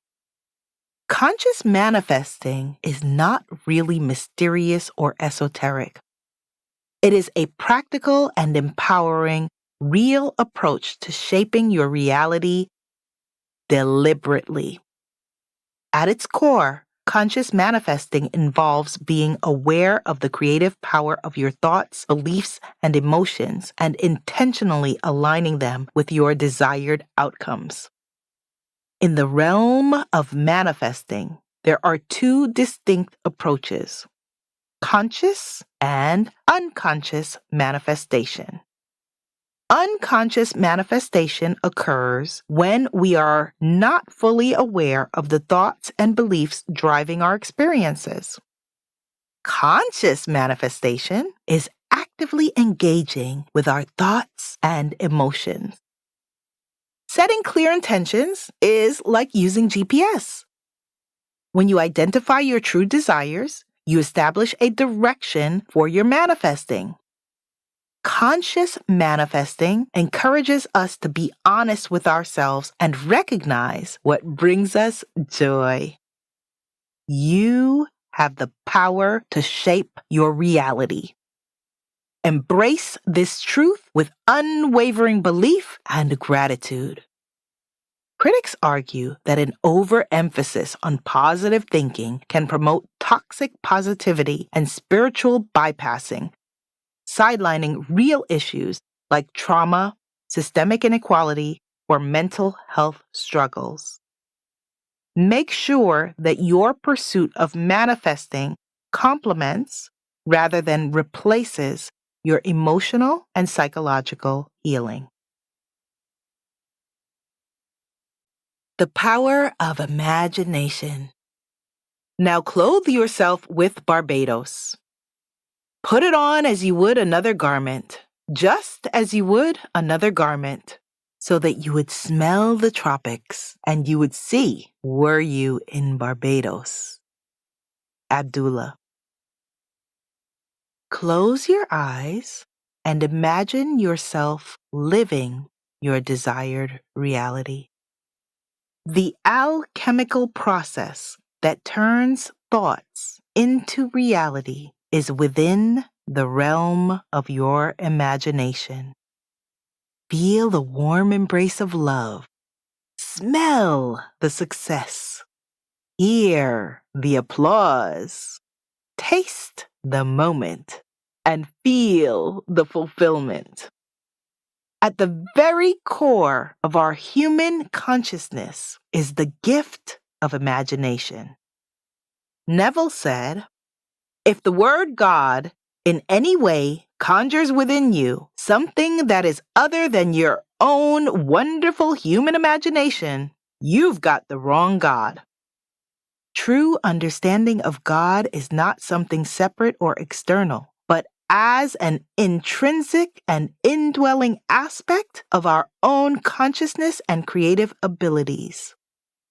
Neville explains, your own wonderful human imagination is the actual creative power of God within you. Your imagination creates your reality. The essence of your imagination is your God consciousness within. Okay, all right. This may sound out there now, but as you embrace the power of your imagination, you'll witness miracles unfold. Your thoughts, dreams, and intentions shape the reality you experience. Yes, imagination creates reality. Abdullah said, all heaven obeys the little child. All earth is compelled to manifest that which the heavens obey, and they obey only the voice of the little child. You must always forever think of the Christos as the little child. Abdullah's teachings emphasize that Christ consciousness is intimately connected with our imaginative and creative manifesting abilities, like the limitless imagination of a child. Recognizing and aligning with this innate creative power within influences both the spiritual and material dimensions of reality. In this context, the little child signifies humanity, highlighting that we possess the divine gift of imagination and creative manifestation, like to the boundless imagination of a little child. As kids, imagination was our gateway to adventure and possibility. We could be anything we wanted and explore places far beyond the limits of our physical world. Growing up in a Caribbean family in New York City, I loved to daydream. My daydreams and playtime took the form of writing stories, rapping, playing with dolls, jumping double dutch, roller skating, and drawing, just for starters. My imagination, along with the vision boards it helped me create on my bright yellow bedroom walls, helped me escape from the drama of life around me. Imagining let me create my own worlds where I could explore my thoughts and feelings and experience the beauty and ugliness of childhood. In my imagination, I could create anything and be anyone. Now, as an adult, I've realized that imagination is a force that shapes reality. It's much more than child's play or the domain of quirky artists.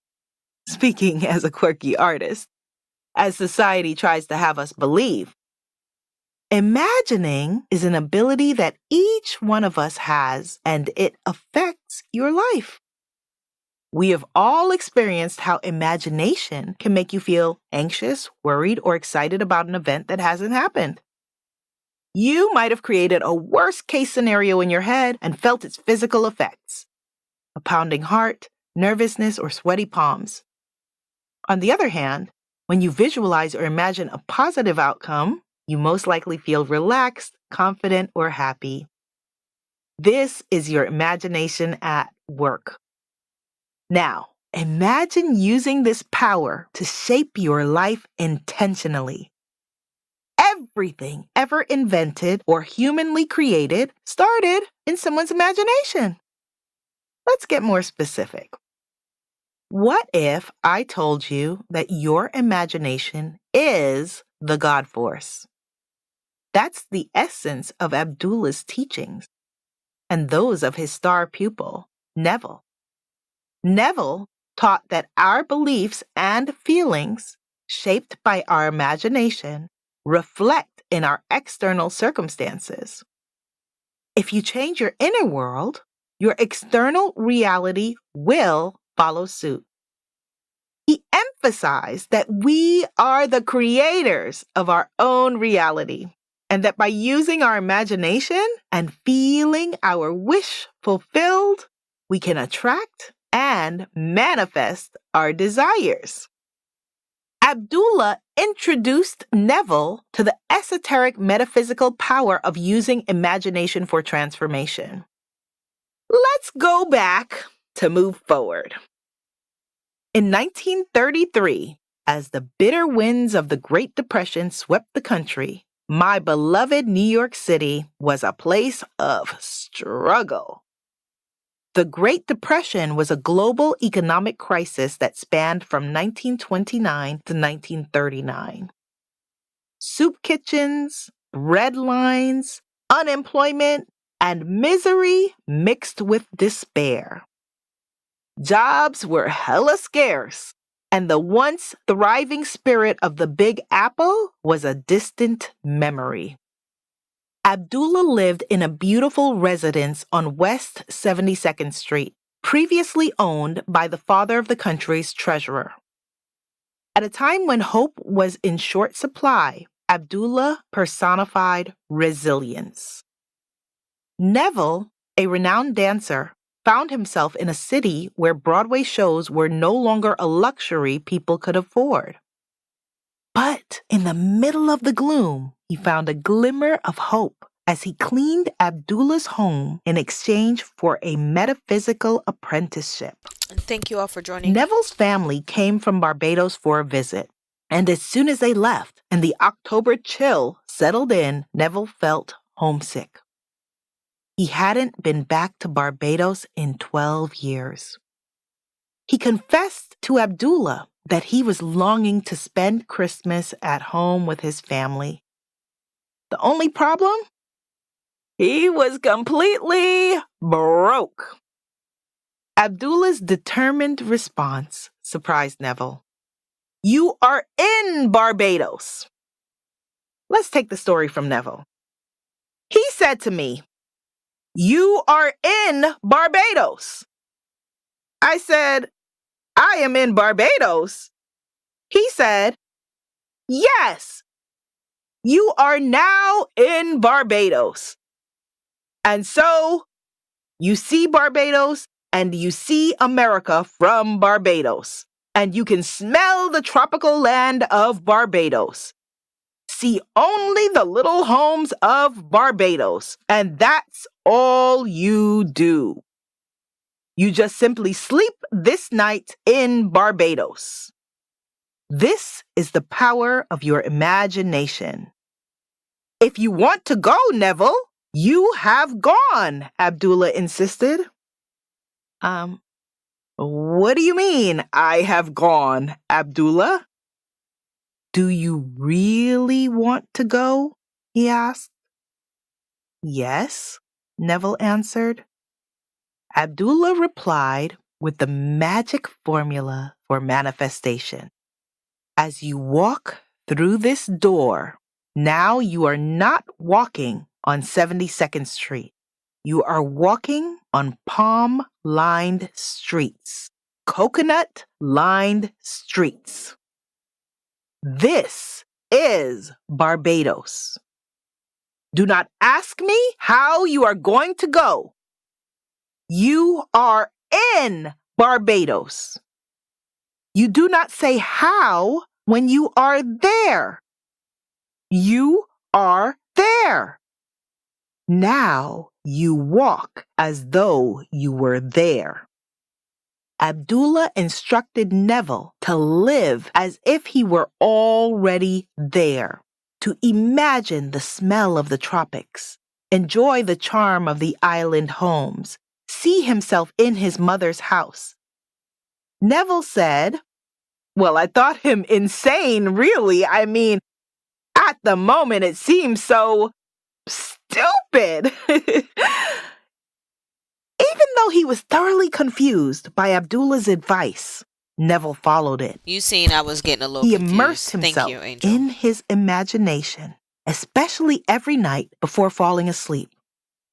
He saw himself walking through his family home, feeling the Caribbean breeze, hearing the waves, and basking in the joy of his loved ones. Weeks passed, and reality still hadn't caught up to Neville's imaginings. He tried to discuss his frustrations over the lack of results with Abdullah. But Abdullah, unwavering in his belief, slammed the door, bam, in his face, stating that there was no need to discuss a trip that had already happened. Abdullah believed for Neville when he was unable to do so.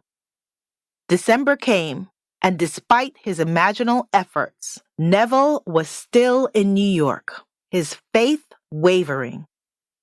But Abdullah still stood firm, confident that once you commit fully to a belief that something will happen, the how becomes irrelevant. In his eye, Neville was already in Barbados. And then, like a miracle, a letter arrived. Neville's brother invited him to spend Christmas in Barbados and sent him a ticket.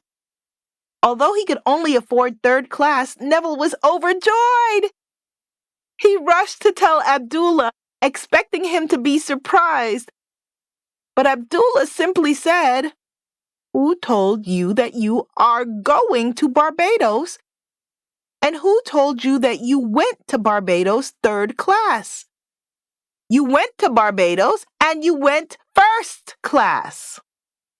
Abdullah was already speaking of the trip in past tense. Soon, Neville made the voyage to Barbados just as he imagined. He was able to travel first class through a mysterious last-minute cancellation and spent 3 blissful months at home. Angel, what's Abdullah, wrong of with the course, dog? was not surprised. Now it's your turn. Completely immerse yourself in the feeling that your dream is already realized. Nurture that feeling and protect it until it becomes your physical reality. It's not about how you'll achieve it. The magic key is to live as if your dream has already come true. When you have planted the seed of your dream, let it grow without interference. Neville's trip home to Barbados is a powerful example of how divine imagination can transform your life. I have used this exact formula to manifest impossible things. Abdullah's unshakable faith in Neville's dream shows that imagining isn't just about visualizing an end goal. It's about living every detail of your desired reality until it's part of who you are. You become someone different. Neville became someone who had already reunited with his family in first class, and then it happened afterward in the physical. Embracing this power needs persistent faith and total alignment with what you desire. Tap into your divine imagination. This is Oh the no, force Angel. that That creates is your crazy. I hope desires. that Teddy and Life Athena may throw heals up. I challenges hope their your stomach way, heals up. but you can navigate any obstacle. Your goals are pushing you toward your purpose. When your dreams seem out of reach, remind yourself of Abdullah's unwavering faith and the power of your divine imagination. Whether it's a dream home, a romance, or an empowerment retreat, if you can see it, feel it, imagine and believe it, you're already there. Part 2. The Law of Life. I've heard it before with the hearing of my ear, but now my eye seeth it. Abdullah. My dear esteemed seeker, I bring you ancient wisdom of the law of life, revealing the transformative power within you. This law is simple, but requires unwavering, steadfast faith. Your imagination is your gateway to making your desires manifest. Assume the feeling of your desires fulfilled, and you shall create your reality. Hold fast to your belief and assumption, and watch as the world around you mirrors the beauty and splendor of your imagination. The law of life is your birthright. With the deepest respect and blessings, your teacher. When we hear the words, the law, in the world of manifesting, most of us jump straight to the law of attraction. But there's so much more to manifesting than that. There's an entire universe of spiritual laws. We've been delving into the lessons of Abdullah's student Neville. But what about Dr. Joseph Murphy? He taught the law of belief. Even though Neville and Murphy used different names for the law, their teachings boil down to the same basic idea. Our beliefs and assumptions create our lives. Think about it like this. Neville's law of assumption is all about assuming your dream life is already here. By thinking, feeling, and behaving as if your desires are already a reality, you're sending a strong message to your I am consciousness. You're saying, I'm ready for this. Dr. Murphy's law of belief is like a powerful engine for creation. When you deeply believe in your dreams, you're shaping them into reality. Your belief acts like a creative force, bringing everything you want into existence in your life. Together, to represent Abdullah's key teachings, I call them the law of life, or the law. In this chapter, we're going to the heart of the law. This isn't just some abstract idea. It's a real living force that's present in every moment. When we align with the law, we tap into our power to make our world as we desire it to be. We are no longer just going through the motions. You are consciously creating your reality with purpose and love. So, let's dive in and explore the law together. Law of attraction. The law of attraction taught us that our dreams attract corresponding experiences into our lives. So naturally, we, the believers, got busy creating visual representations of our desires called vision boards and trying to go high vibe and think positive to manifest our stuff. Interesting. Where'd you see 1010? The Or law have of you just been attraction seeing worked it? for many, but for many others, there was a missing link. So let's go back to the source material. Rhonda Byrne, creator of The Secret, was influenced directly by Neville Goddard. Neville was taught by Abdullah. Many found themselves frustrated with their vision boards, affirmations, and failed attempts at positive thinking. The charges of toxic positivity and spiritual bypassing left folks feeling disillusioned and yelling, "Cancel, cancel!" if they couldn't stay high vibe. I heard it again and again. Abiola, the law of attraction didn't work for me. Folks wondered why their dreams weren't materializing despite trying to align with their desires. The disgruntled and frustrated labeled the whole thing as a crock of crap. Well, what was missing? The first thing is that there are many universal laws. The law of attraction is just one of them. Introducing the law of life. As students of Abdullah, I want to introduce you to a powerful unified concept that will serve as your guiding star. The law of life, or simply the law. Whatever you call it, this potent universal law is the key to your manifestation journey. The law of 818 life and combines 919 the are my numbers, wisdom especially of when I'm two going through things in time-tested life. principles, the law of assumption and the law of belief, into one dynamic law that holds the key to manifesting your dream life. While the law of assumption and the law of belief are both powerful in their own right, they are intrinsically intertwined, working together to shape our realities. The law of belief lays the foundation, while the law of assumption drives us to action. The law of life is based on two essential pillars. Let's get into it. Believe it. The first step is to deeply believe in your dreams. These aren't just passing thoughts or whimsical wishes. These are your deepest desires, the ones that resonate with your heart and soul. Your beliefs are the bedrock of your reality, the fertile soil for your desires. Assume it.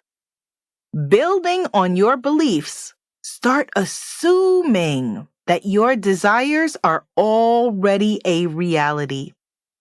Live, act, and make decisions as if your desires have already come true. This goes beyond pretending or denying your current circumstances. It's about aligning your actions with your beliefs and creating a synergy that propels you toward your dreams. These are two sides of the same coin and are both essential in the manifestation process. Combining these two pillars, the law of life becomes your personal co-creation tool. The law of life is our way of coming full circle to the teachings of our great spiritual mentor, Abdullah. We are embracing the fullness of Abdullah's teachings by recognizing them as a unified concept. However, I still have to point out that even though we are combining these two principles, these two laws still exist separately and hold their individual significance. If you find comfort and resonance in the language of the law of assumption or the law of belief, continue to use those terms. They remain valid and powerful concepts in their own right. Abdullah's teachings were about more than just words. He encouraged his students and us to step into our power, to believe in the possibility of our desires, and to live as if these desires already existed. The law of life is your key to unlocking a world of infinite possibilities. Trust in its power, follow its principles, and prepare to experience a life beyond your expectations. The missing link. The law of attraction teaches you to visualize your dreams and maintain a positive mindset, acting like a magnet to draw good things your way. While helpful, this is just the starting point. The law of life goes further. It insists that you deeply believe and assume that your dreams are already a reality. You act, feel, and make decisions as if your desires have already manifested. This is what Neville called assuming the feeling of the wish fulfilled. Many people who find the law of attraction lacking often miss out on this crucial internal shift. They focus only on attracting external desires and overlook the need to internally assume the state of those desires being fulfilled. This assumption is vital because it aligns your energy frequency with your desires, signaling that you already have what you want. Here's the key. By embracing the law of life, you actively participate in shaping the reality you desire. This approach empowers you to align your thoughts, emotions, and actions with the state of already fulfilling your dreams. By doing so, you're not just attracting experiences toward you. You are consciously creating your manifestations. So if you tried the law of attraction and it hasn't worked out, don't lose hope. This change in perspective can help your dreams come true in ways you might never have imagined. Life is always working in your favor. The power of belief. Sure is. Dr. Murphy's philosophy revolves around the potential hidden in our subconscious minds. He taught the law of belief as the way to unlock this untapped power. He put it this way: what you believe with feeling, conviction, and faith is what will be manifested in your life. Your beliefs create your destiny. The more you understand this, the more empowered you become to manifest. Embracing the role of a conscious creator empowers us to take charge of our beliefs and, as a result, our reality. Every day, we encounter all kinds of situations. Our beliefs assign meaning and significance to them. When we hold positive beliefs about ourselves, others, and the world, our experiences tend to be more uplifting and fulfilling. Negative, blocked, or limiting beliefs can cloud your vision and stop you from recognizing opportunities and possibilities. Your beliefs determine the story of your life. Being aware of the beliefs that drive your thoughts and actions changes the narrative you tell yourself. Beliefs, thoughts, and emotions. Beliefs, thoughts, and emotions influence each other in a continuous cycle. Your beliefs shape your thoughts, and your thoughts affect your emotions. When you hold positive beliefs about yourself and your potential, your thoughts naturally focus on opportunities and achievement, leading to emotions like joy, hope, and love. Blocked beliefs increase doubt and fear in your thoughts, which then manifest as undesired emotions like anxiety and despair. This can be a vicious cycle that reinforces blocked beliefs. You have the power to break this cycle by consciously choosing positive thoughts and cultivating good feelings. This reshapes and improves your beliefs, which creates a ripple effect that transforms your reality. Beliefs act like filters, coloring our perception of the world. They give meaning to our experiences and Wait, play a I just did significant role Mars. in shaping how we Shoot. interpret events. If you believe in your abilities and see the world as full of opportunities, you'll still feel hopeful when faced with challenges.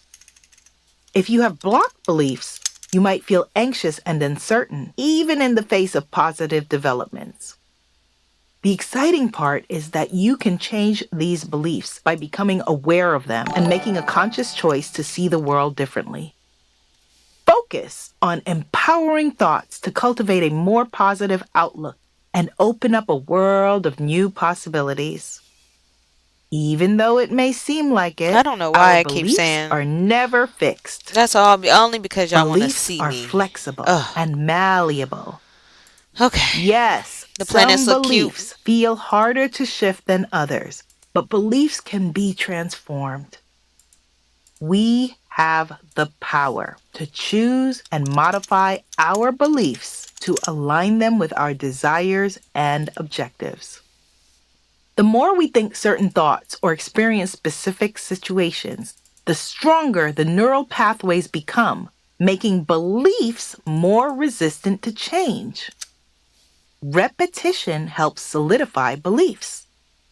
By carefully choosing our thoughts and using tools like affirmations and visualization, we create new neural networks that support your our natal growth said and your well-being. natal Jupiter is in The practices Sagittarius. in this book and tools like hypnosis, intention, and visualizing can help you rewire your brain and reshape your beliefs. By aligning your thoughts and emotions with your desires, you can manifest the reality you want. So, what are blocked beliefs?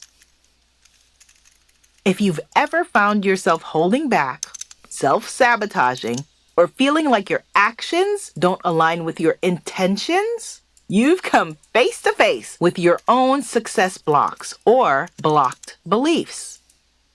Blocked beliefs can also be called limiting beliefs, blocked thought patterns, negative assumptions, subconscious blocks, mental roadblocks, self-defeating thoughts, or destructive mindsets. Here are some common blocked beliefs that might sound familiar. I am not enough. This belief convinces you that you don't deserve happiness, success, or love, leading to self-esteem issues. I'm not ready yet. This belief convinces you that you'll only be good enough once certain conditions are met, like losing weight, making more money, or finding an ideal relationship. It can tie your self-worth to external circumstances. It's too late. This belief convinces you that you missed your chance, holding you back from taking risks and exploring new opportunities. Just my luck. Whether it's missing out on opportunities or expecting the worst in every situation, this belief reinforces the victim story that you have no control over your circumstances. The influence of blocked beliefs goes far beyond just thoughts. They permeate every aspect of our lives, influencing our behavior, decisions, and relationships. Like a self-fulfilling prophecy, these beliefs become a filter we use to see the world. They alter our perceptions. The path to breaking free from blocked beliefs begins with awareness and self-compassion. Take a moment to reflect on your thoughts and identify any recurring patterns of negativity or self-doubt. Recognize that it's entirely normal to have limiting beliefs. We all carry them to some extent. The key is to acknowledge their presence without judgment. Once you've identified these beliefs, challenge them. Ask yourself if they are based on concrete evidence or stories that no longer serve you. Unravel the thoughts and emotions tied to these beliefs. They don't define your worth or potential. Aligned, Hello, everyone. empowering Welcome in. beliefs. The other side of the coin to blocked beliefs is empowering beliefs. Empowering beliefs uplift your spirit, spark your imagination, and fuel your passion. Empowering beliefs cheer you on and remind you that you are capable, deserving, and destined for greatness. Embrace these beliefs and you'll find the courage to step outside your comfort zone and manifest your dreams. Here are some examples of empowering beliefs. I deserve success and abundance. Remind yourself that you are worthy of all the goodness life has to offer. Embrace the prosperity that surrounds you, knowing that success is your birthright. Every challenge is an opportunity for growth. Shift your perspective and see challenges as stepping stones. Embrace the lessons they offer and transform setbacks into learning experiences. I have the wisdom to make the right choices. Trust in your I inner think wisdom everything's and the good. ability to make decisions that serve your highest The one, good. 2 pages for Embrace just your the intuition. planets. They only need about I 5 to am 6 different capable of things. So if I achieving got my more goals. information than that, then it's okay to kind Embrace of your inner not strength and believe overdo it. in your abilities. You have the power to turn dreams into reality. What if you had unwavering faith in your worthiness and potential? Picture yourself believing that life is on your side, aligning, orchestrating circumstances to support your dreams. Imagine embracing the belief that abundance and success are meant for you, inviting prosperity into every part of your life. Beliefs are not passive. They actively influence our thoughts and actions. As conscious co-creators, we choose the beliefs that shape our Alright. world. When we believe in our I dreams don't know and why the embrace hell empowering beliefs, our my back assumptions naturally align with what we envision. Through your beliefs, is so you darn itchy. Okay.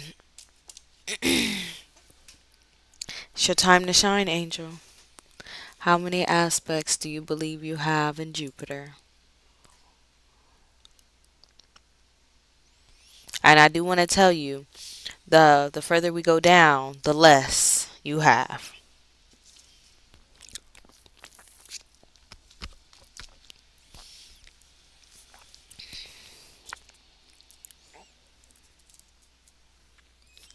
8. Okay.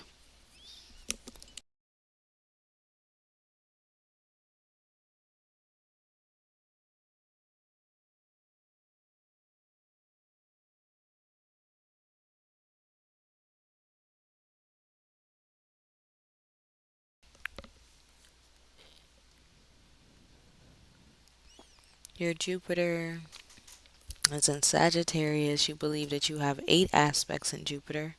I mean, 8 aspects. Oh, yes, in Jupiter. So let's see. You have 1, 2, 3. That's it. You have 3. You are the conscious creator of your life's masterpiece. The magic lies within you. Exercise. Upgrade your mind with belief shifting. Purpose. To help you dig deeper into your subconscious mind and replace blocked beliefs with positive, empowering ones. What to do? 1. Identify your focus areas. Decide which areas of your life you want to focus on. Some key areas could include health, romance, family, career, finance, and personal growth. Write each area as a heading on a new page in your journal. 2. List your beliefs. Under each heading, list all of your current beliefs in that specific area.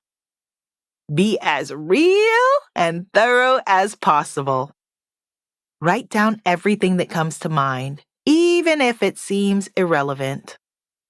For example, under career, you might list beliefs like, I must work hard to succeed, or I'm not good with people. 3. Examine your beliefs.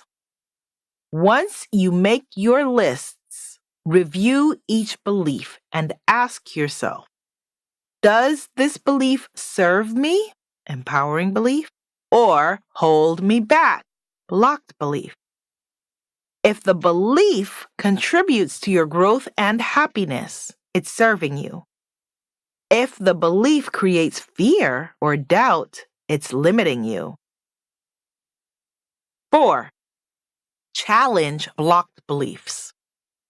Now focus on the beliefs holding you back. For each one, ask yourself, why do I have this belief? Is it based on my own experiences, or is it from somewhere else? Is there evidence that contradicts this belief? Be curious and open-minded as you investigate each belief. 5. Replace blocked beliefs. For every limiting belief, come up with a positive, empowering belief to replace it. Write this new belief down next to the old one. For example, if your blocked belief is, I'm not good at speaking, you might replace it with, I have lots to say and I can become a better speaker with practice. 6. Affirm your new beliefs. Reinforce your new beliefs daily. Say them out loud every morning. Write them on sticky notes and place them where you'll see them throughout the day. Incorporate them into your daily meditation or visualization practice. The goal is to instill these new beliefs in your subconscious mind and replace your old ones. The power of assumption. If you want to go, you have gone. You are there. Now walk as though you were there. Abdullah. We shifted major energy with the law of belief. Let's dive into the other key part of the law of life, the law of assumption. The law of assumption invites us to assume that our desires are already fulfilled. It asks us to embody the feeling and belief that what we seek is already a part of our reality. Instead of longing for something in the future, we step into the energetic state of already having received it right now. Then it must come to you. That is law. Imagine this. You want to manifest your dream job. Instead of obsessing over the lack of it, you assume the feeling of success, abundance, and fulfillment that comes with already having your dream career. You walk, talk, and act as if it's already yours. This shift in assumption changes your energetic vibration, aligning you with the frequency of your desires. Let's get specific. Here are a few examples of the law of assumption in action from my Womanifesting community. Boldness boost. Lizette struggled with confidence. She assumed the state of a secure person. She carried herself with confident postures. She made bold decisions she had put on the back burner. She felt the excitement of trusting herself. It sounds simple, but she didn't even notice how much her self-confidence increased until everyone started asking her what she was doing differently. Job promotion. Mariah was secretly aiming for a work promotion. She stopped waiting and hoping. She embodied the thoughts, mindset, and behaviors of the new position. She felt the satisfaction of already having the role and started to be treated with the respect of her desired position. And just like that, after 7 weeks, her dream promotion was offered. She ended up not taking it because an even better job seemingly came out of nowhere. Finding love. Ayana wanted a loving, committed partner. As an experiment, she released the desperation and started to live as if she were already in a beautiful, fulfilling relationship. She rearranged her home so her love-to-be would be comfy there. She moved and dressed like someone in love. She felt the security and happiness love brings. She noticed a shift in how the people she knew and total strangers responded to her. In a little over 4 months, she attracted the relationship she was embodying. Wealth manifestation. Sala dreamed of being financially independent. She started to live as if she was already wealthy. She felt the freedom and security that prosperity brings. She made decisions, giving and receiving, the way a wealthy person would. Sala started creating and attracting new opportunities that increased her prosperity. Successful business. Nicole launched a new spiritpreneur business. She decided to live as if the business was already thriving. She set her rates with the confidence of a successful entrepreneur. Her next course launch doubled her business with soulmate clients. Overcoming fear. Amber had a fear of flying, but dreamed of traveling.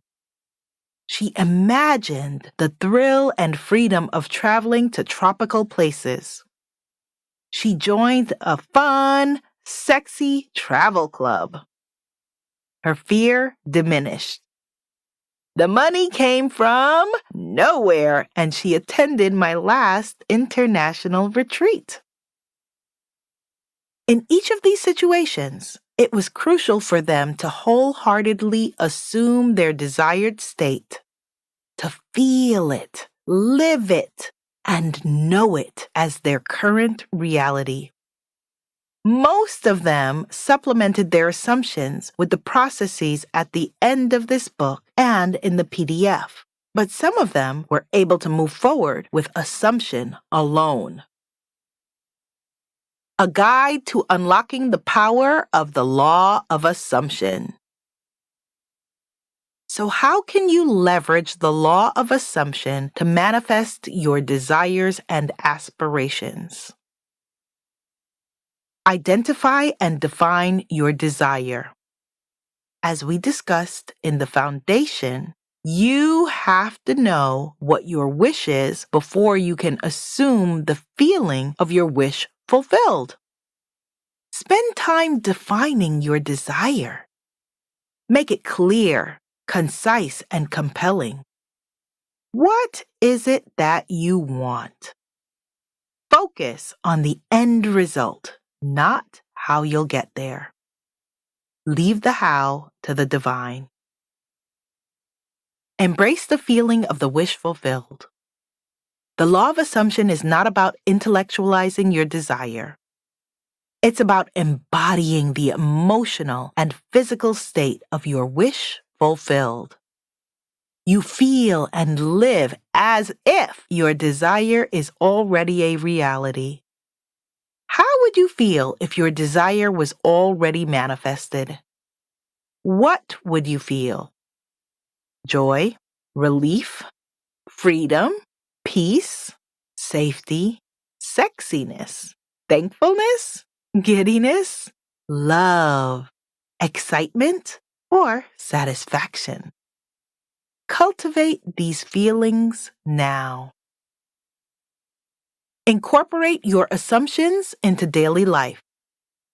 Once you identify the emotions associated with your wish fulfilled, start incorporating these feelings into your daily life. As you go about your day, continuously return to these emotions. Live as if your desired state is your reality. Make decisions from this state. Ask yourself, as someone who has already achieved this, how would I act? What choices would I make? By acting from your desired state, you strengthen your assumption and signal that this is your reality. Practice persistence and consistency. Consistency is key in the application of the law of assumption. Persist in your assumption and return to your desired state until it becomes a natural part of your consciousness. Face contradictory beliefs. Sometimes we carry deep-seated beliefs that contradict our conscious desires. These beliefs can block your manifestations. If you notice resistance or doubt creeping in as you try to embody your desired state, identify these blocked beliefs and work on transforming them. You can use techniques like affirmations, meditation, therapy, or journaling to uncover and reframe these beliefs. When your subconscious mind is aligned with your conscious desires, the law can work more effectively. Surrender to the outcome. Surrender is an integral aspect of conscious manifesting. Yes, it's essential to actively assume the state of your goal fulfilled, but it's equally important to let go and allow the divine to orchestrate the details. Your role is to provide the emotional blueprint through your assumption. Trust in the process and allow. Express gratitude. Expressing gratitude for your desire as if it has already manifested amplifies the energy of your assumption. It sends a clear signal to divine consciousness that you recognize and appreciate the fulfillment of your desire. Make gratitude a part of your daily practice. Keep growing and evolving. The more you practice and apply it, the better you'll become at consciously creating your reality. Why the law of life sometimes seems to fail. The law of life, law of assumption plus law of belief, is always at work. But sometimes we unknowingly block ourselves from its full potential. Here's what could be going wrong for you. You're not really believing in your goal. You've got to do more than just hope or daydream. Live like your dream is already real. If you're not sure about it, that can slow you down. Believe and act like your goal is happening. You're not sticking with it. Using the law of life takes practice. Pause. Okay, so guys, I just got off the phone with my mom. Sorry about that. And I just want to touch on this, and I want to see if maybe y'all want to have a little brief conversation about it. So, um,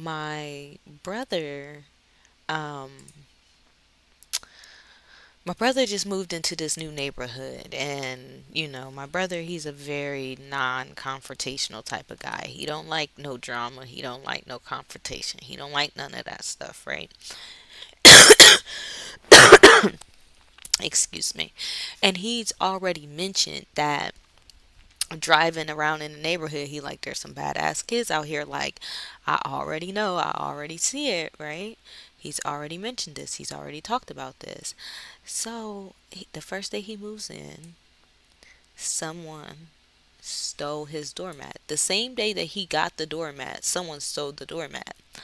So I told him, you need to go find who stole your doormat and get your doormat back. And he said, no, no, sis, I ain't gonna do that. Right? So I was just talking to my mom, and she was just like, yeah, I know. He's not gonna do it. And I said, well, mom, you gotta understand. I get that he got the cameras and things like that. Great, great. You have the cameras, but this is the thing. You just moved in, brother. This is your first day in there, and somebody done stole your doormat that you just bought. You literally just went to the store, bought the doormat. Couple hours go by, your doormat is gone, and it's a thick doormat. It's a good doormat. I explained to mommy, it don't matter where you move. You let somebody do that to you on the first day of you moving in. And what about when you get your Amazon packages and things? When they stole my trash can, guys, what did I do? When they stole my trash can, I went and I got my trash can back. That is my trash can. You don't get to steal my damn trash can. You know? And people might say that's confrontational, but this is the thing. They started that shit with that man. It ain't no cameras ain't gonna save your Amazon packages when Amazon drop your shit off at 4 a.m. and you sleep. You're gonna be pissed off having to reorder something that you actually really wanted. I don't know. I don't know. It could just be me. They will do the same over and over if you don't. Thank you, Angel. Thank you. I didn't say go over there and whoop their ass. I didn't say that. No, no, no. I said go find your doormat. Go find your doormat. You don't let nobody steal your damn doormat. You just moved out there. What? See, I don't know. I just don't play certain games. Certain games, I don't play that. But yeah, guys, that was the chit chat with, my mom. And it's like, I am all for the not being confrontational thing. I get it. stand up for yourself, though. I don't play that. You stand up for your damn self and stand up for the things that you just bought. You just bought that with your hard earned money. I don't care if it was $5. That's your hard earned money, and somebody just took you up top for your doormat, brother. All right, we're going to get the thing going back. Thank you for chit chatting with me for a second, Angel, about that, because there's certain things I don't like, and that's one of them things where it's just like, I don't like that. I don't like that. Mm-mm. Yes. If you live in your dream one day and forget about it the next, your subconscious mind might not get the message. Be consistent. You're holding conflicting beliefs. If your deeper beliefs disagree with your conscious goals, it can slow you down. For example, you might want to be rich, but secretly think that money is bad. These hidden beliefs can block your progress. You're not feeling it. Manifesting isn't just about positive thinking. It's about genuinely feeling the emotions tied to your dream, like Yes. happiness and excitement. I'm excited because I It know also people gonna get means this book. addressing and transforming any negative emotions that may come up, like fear of success. Embrace the full spectrum of emotions to enhance your manifesting power. You're impatient or doubtful. The law of life takes time and trust. Sometimes we mess things up by being too eager or not believing in the process. Let go of the rush and trust that your dream will happen when it's supposed to. You're making it too complicated. Sometimes we think the law needs to be hard. But it's not about doing a bunch of processes. The processes are just to support the law. Decide what you want. Believe it's real. Feel it and live it every day. Keep it simple. You're trying too hard. Sometimes we push too much to make the law work. If you're feeling stressed about it, relax and trust the process. Let your desires flow to you naturally. You're talking or thinking negatively. The law responds to what we most often think and say. Speak as if your dream is already real. If you find yourself thinking negatively, gently switch to positive thoughts. These are stumbling blocks, not dead ends. The law of life always works. It's about how you use it. By knowing these pitfalls, you can use the law of life to intentionally create the life you want and deserve. Your Law of Life Journal questions. What beliefs or assumptions have been holding me back? And how can I shift them to align with the life I desire? How can I tune into my intuition, listen to my inner guidance, and take actions that align with the law of life? How can I embody the feelings and emotions associated with my dreams and desires? And what practices can help me maintain this emotional alignment with the law of life? Recall a moment in your life when you really wanted something but couldn't see any evidence that it was possible. How would your feelings and actions have been different if you had fully embraced the law of life? See one of your deepest desires as already fulfilled. Write a description of a day in your life where you've achieved this dream. Notice your emotions, thoughts, and actions. Part 3. The 13 Manifesting Scrolls of Abdullah. Greetings, esteemed listener. You now hold a repository of ancient manifesting principles, distilled from my years of inquiry, introspection, and study. As you immerse yourself in these 13 manifesting scrolls, you are embarking upon a voyage of self-discovery and personal metamorphosis. Each scroll extends to you an invitation to access the power of potential. Discover the keys to aligning your intentions with your most fervent desires, thereby creating a life of love, abundance, jubilation, and well-being. Steep yourself in each scroll to awaken an unwavering belief in the power of your creative imagination. The world before you is yours to shape, and you are the artisan who crafts the episodes of your existence. Receive these teachings with an open heart and a willing mind. Welcome, dear listener, to a world where you are loved unconditionally by the divine presence, and you are sovereign in your own life. Assume your role as the deliberate architect of your existence, your teacher. In the following pages, you will discover the 13 manifesting scrolls of Abdullah, a transformative compendium of spiritual laws, mysteries, decrees, affirmations, and actionable advice. Each scroll contains a unique insight into the power of conscious creation. These scrolls are a roadmap guiding you toward a life of intentional manifestation where your dreams become reality. Abdullah's scrolls are a testament to his life's work.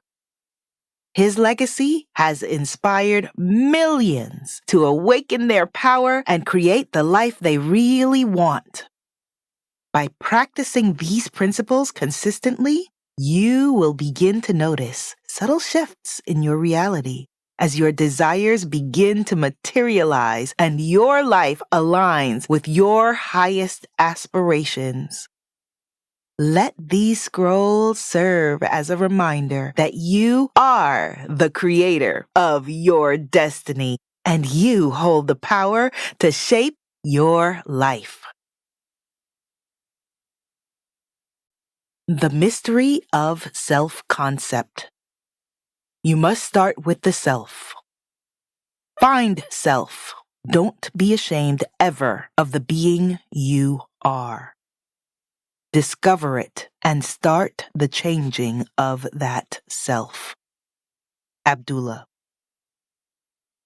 Let's take another trip back to between 1929 and 1939.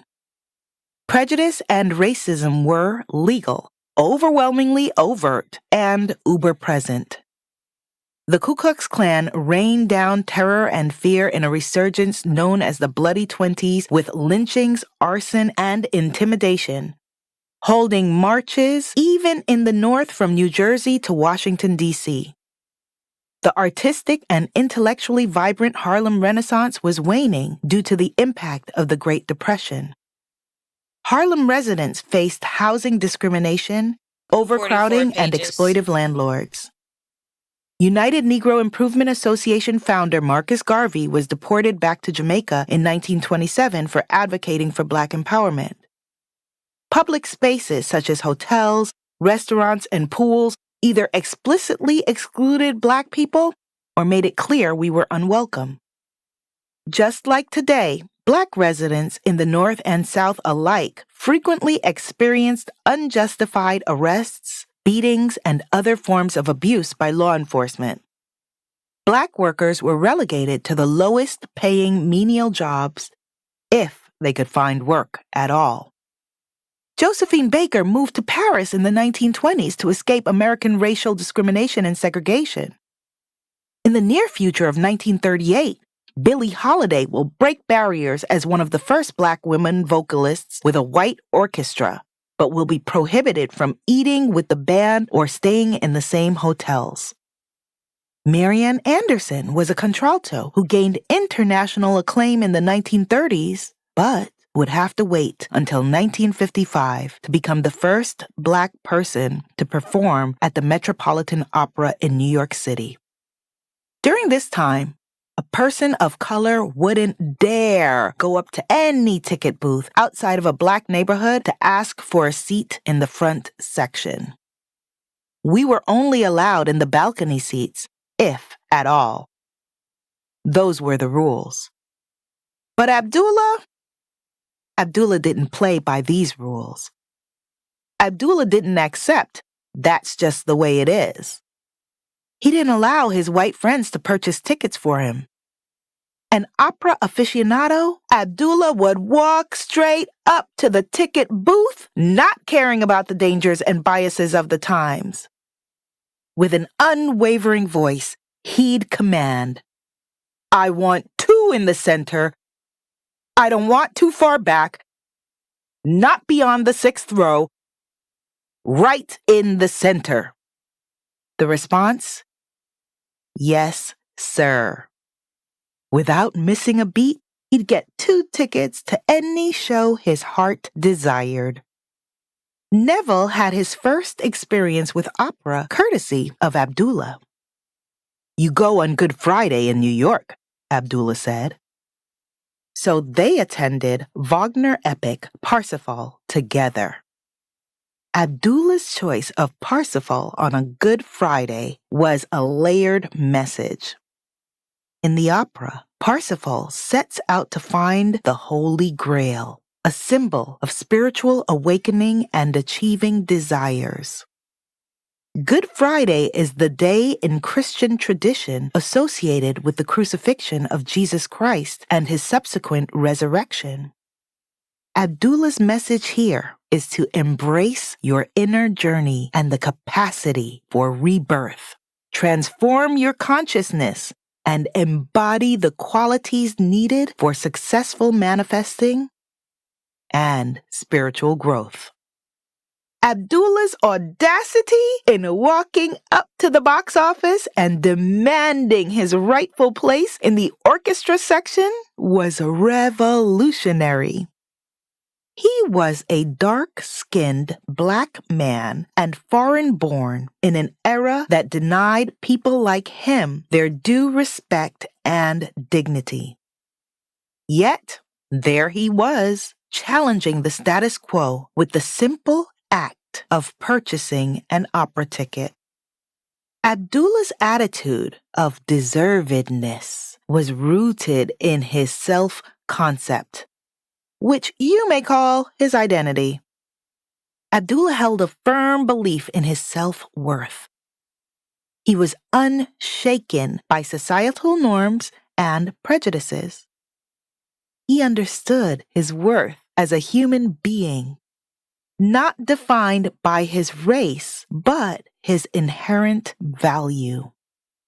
Abdullah's rock-solid self-concept empowered him to navigate spaces traditionally closed to people like him and engage in experiences he appreciated.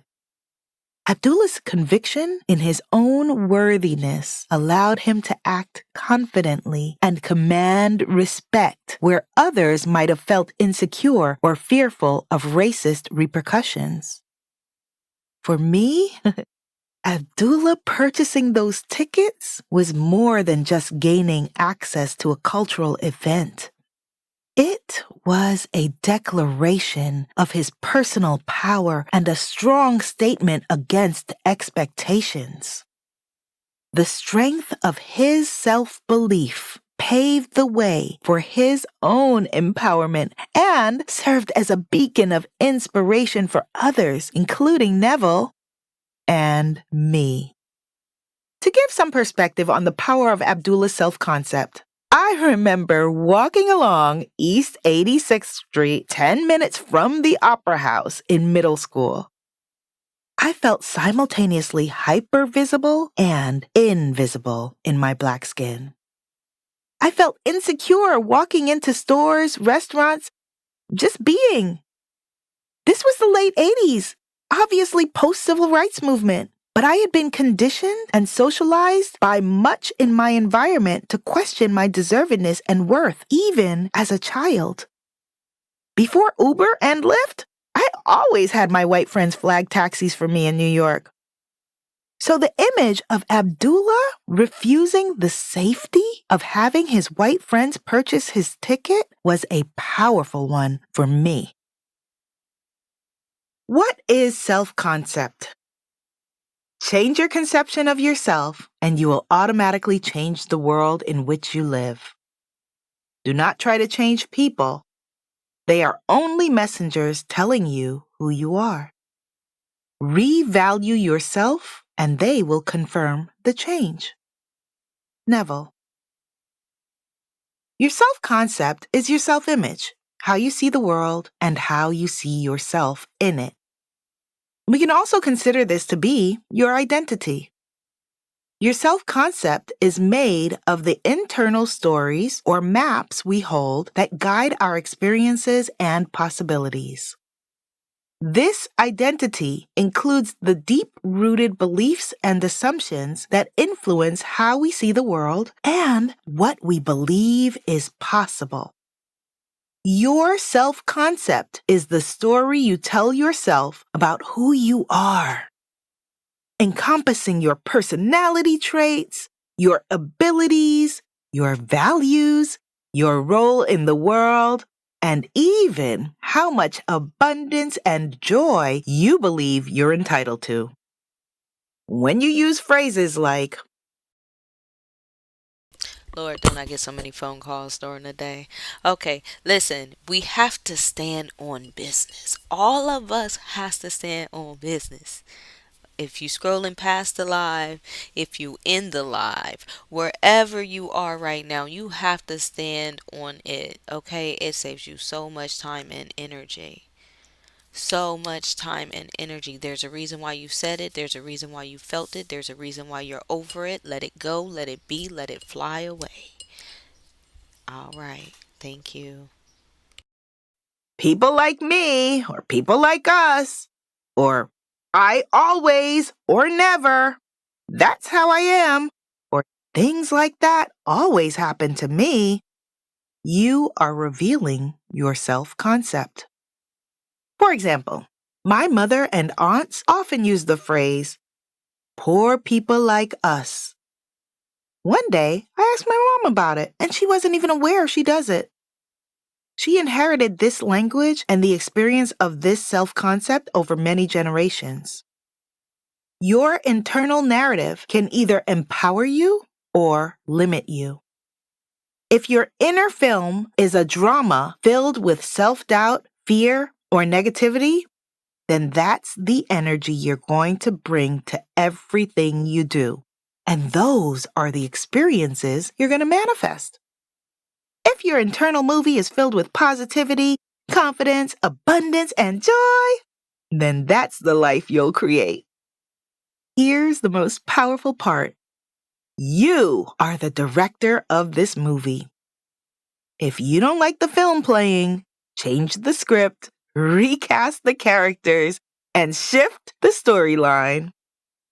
If you've been playing the role of someone who thinks she's unworthy or incapable, like I was for far too long, rewrite your script.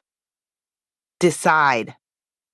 Choose to be the hero of your own story, powerful in your own way, abundant and capable of achieving anything you set your mind to. Abdullah taught Neville that your imagination holds the power to change your life. Neville taught those who were ready to hear it that we all have a divine spark within that has the power to shape our reality. If you can imagine yourself living the life you desire, enjoying a healthy body, being successful, finding love, achieving peace, then you can manifest it into your reality.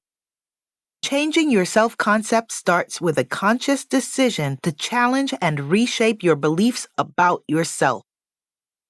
Begin by envisioning your ideal self. Who do you want to be? Who were you born to be? How does this person think, feel, act?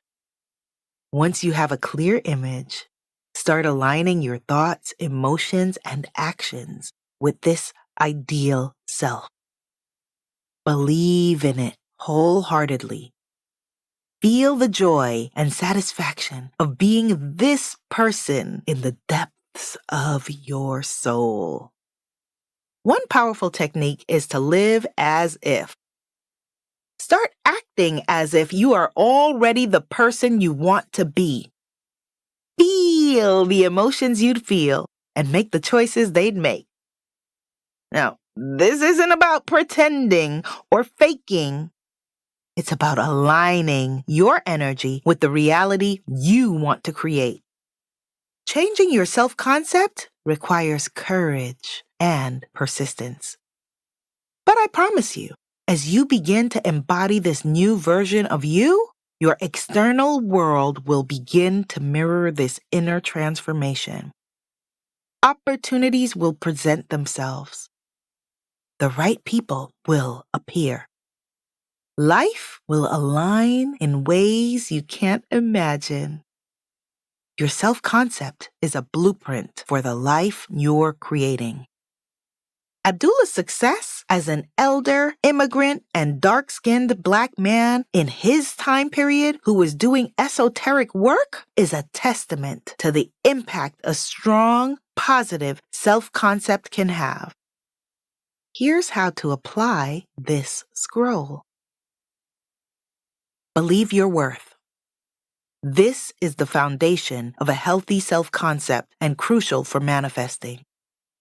When we believe we are deserving of good things, we align our energies with the outcome we desire, making manifestation our destination. Challenge blocked beliefs. Challenge any beliefs that hinder your manifestation process.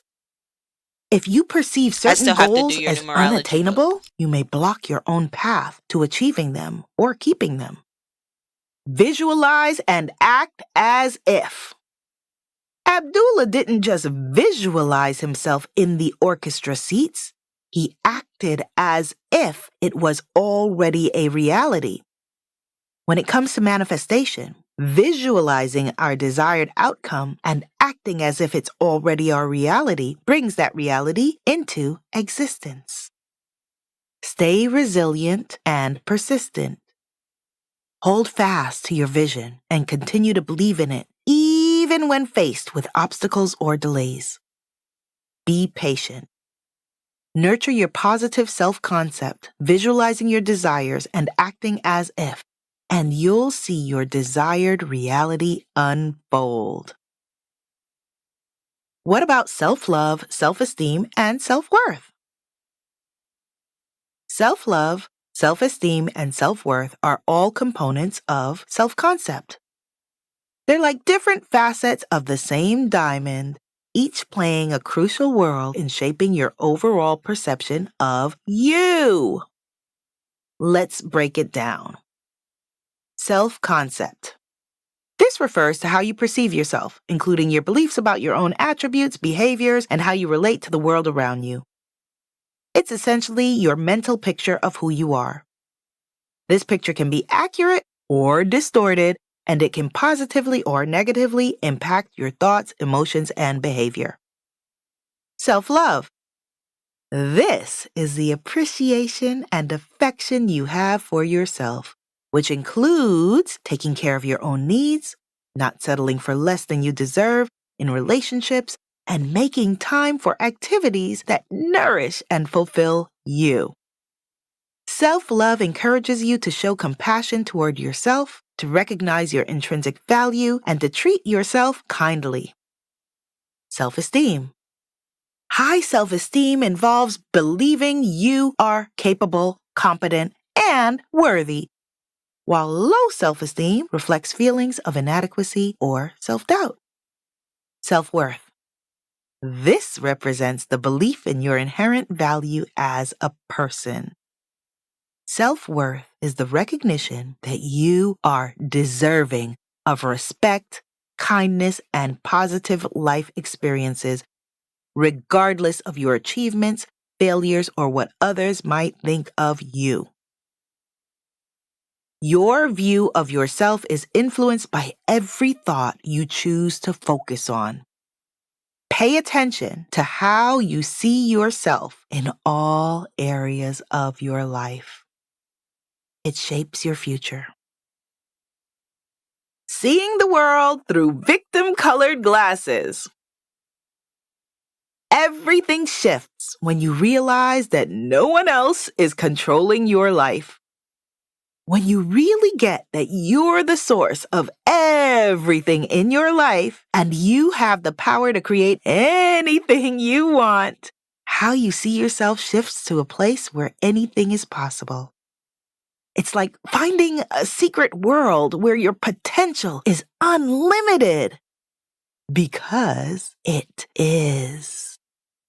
An old friend, I'll call him Andrew, feels like everything and everybody is Thank you. always against him. Andrew feels like life is constantly throwing problems at him and he's just trying to get by. When you think this way, it seems like you're always getting the worst deal. The world seems unfair and you feel like you're always struggling. This way of thinking makes you feel like you're controlled by things around you. For Andrew, family and business relationships of all kinds always seem disappointing, and work feels like a constant battle. With his perception that life is a struggle, he perceives himself as just reacting to life instead of creating it. He describes this as being on a boat without a steering wheel, tossed around by life. Seeing the world as a victim also makes you pessimistic about the future. It's hard to imagine things getting better when you feel like you have no control. Expecting to be let down becomes a habit, trapping you in a cycle of negative thoughts that keep coming true, a self-fulfilling prophecy. But here's the good news. Just like you can choose to think of yourself as a victim, you can choose to think differently. You are not controlled by what happens to you. You have influence in your own life. Slowly start to replace the idea of being a victim with the idea of being in control and watch how the world changes. With this new viewpoint, you're no longer just going along with what happens. You are actively shaping your own life. Yes! Exercise.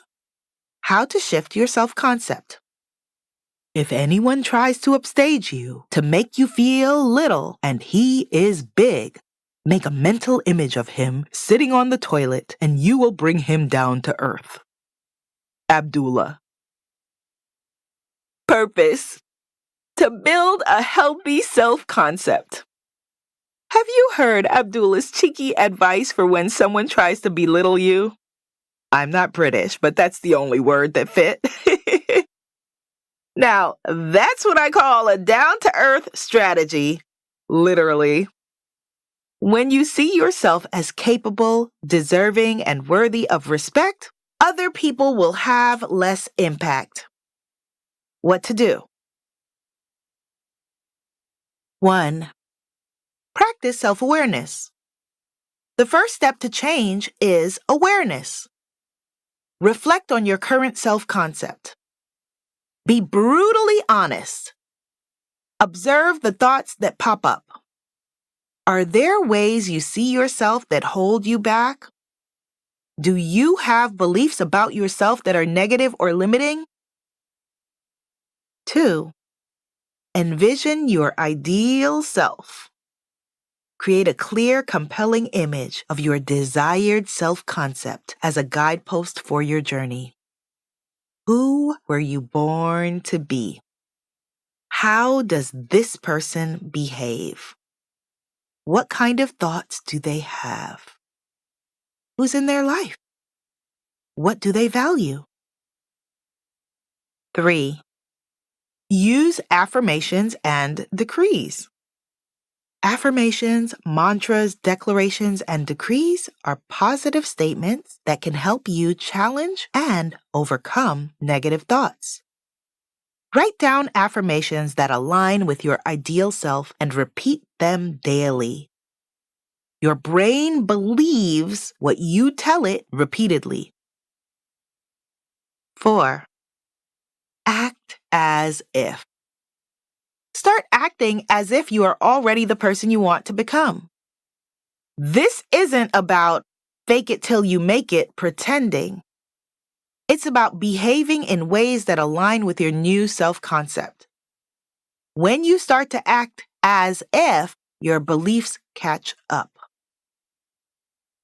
5. Surround yourself with positivity. The people and environments you surround yourself with impact your self-concept. This is why creating healing and empowered communities like my retreats and online circles is a key part of my work. Seek out positive, supportive people. Spend time in environments that inspire you. 6. Practice self-compassion. Change is a process. Be patient with yourself. There will be setbacks and self-doubt. It's okay to stumble. Be nice to you.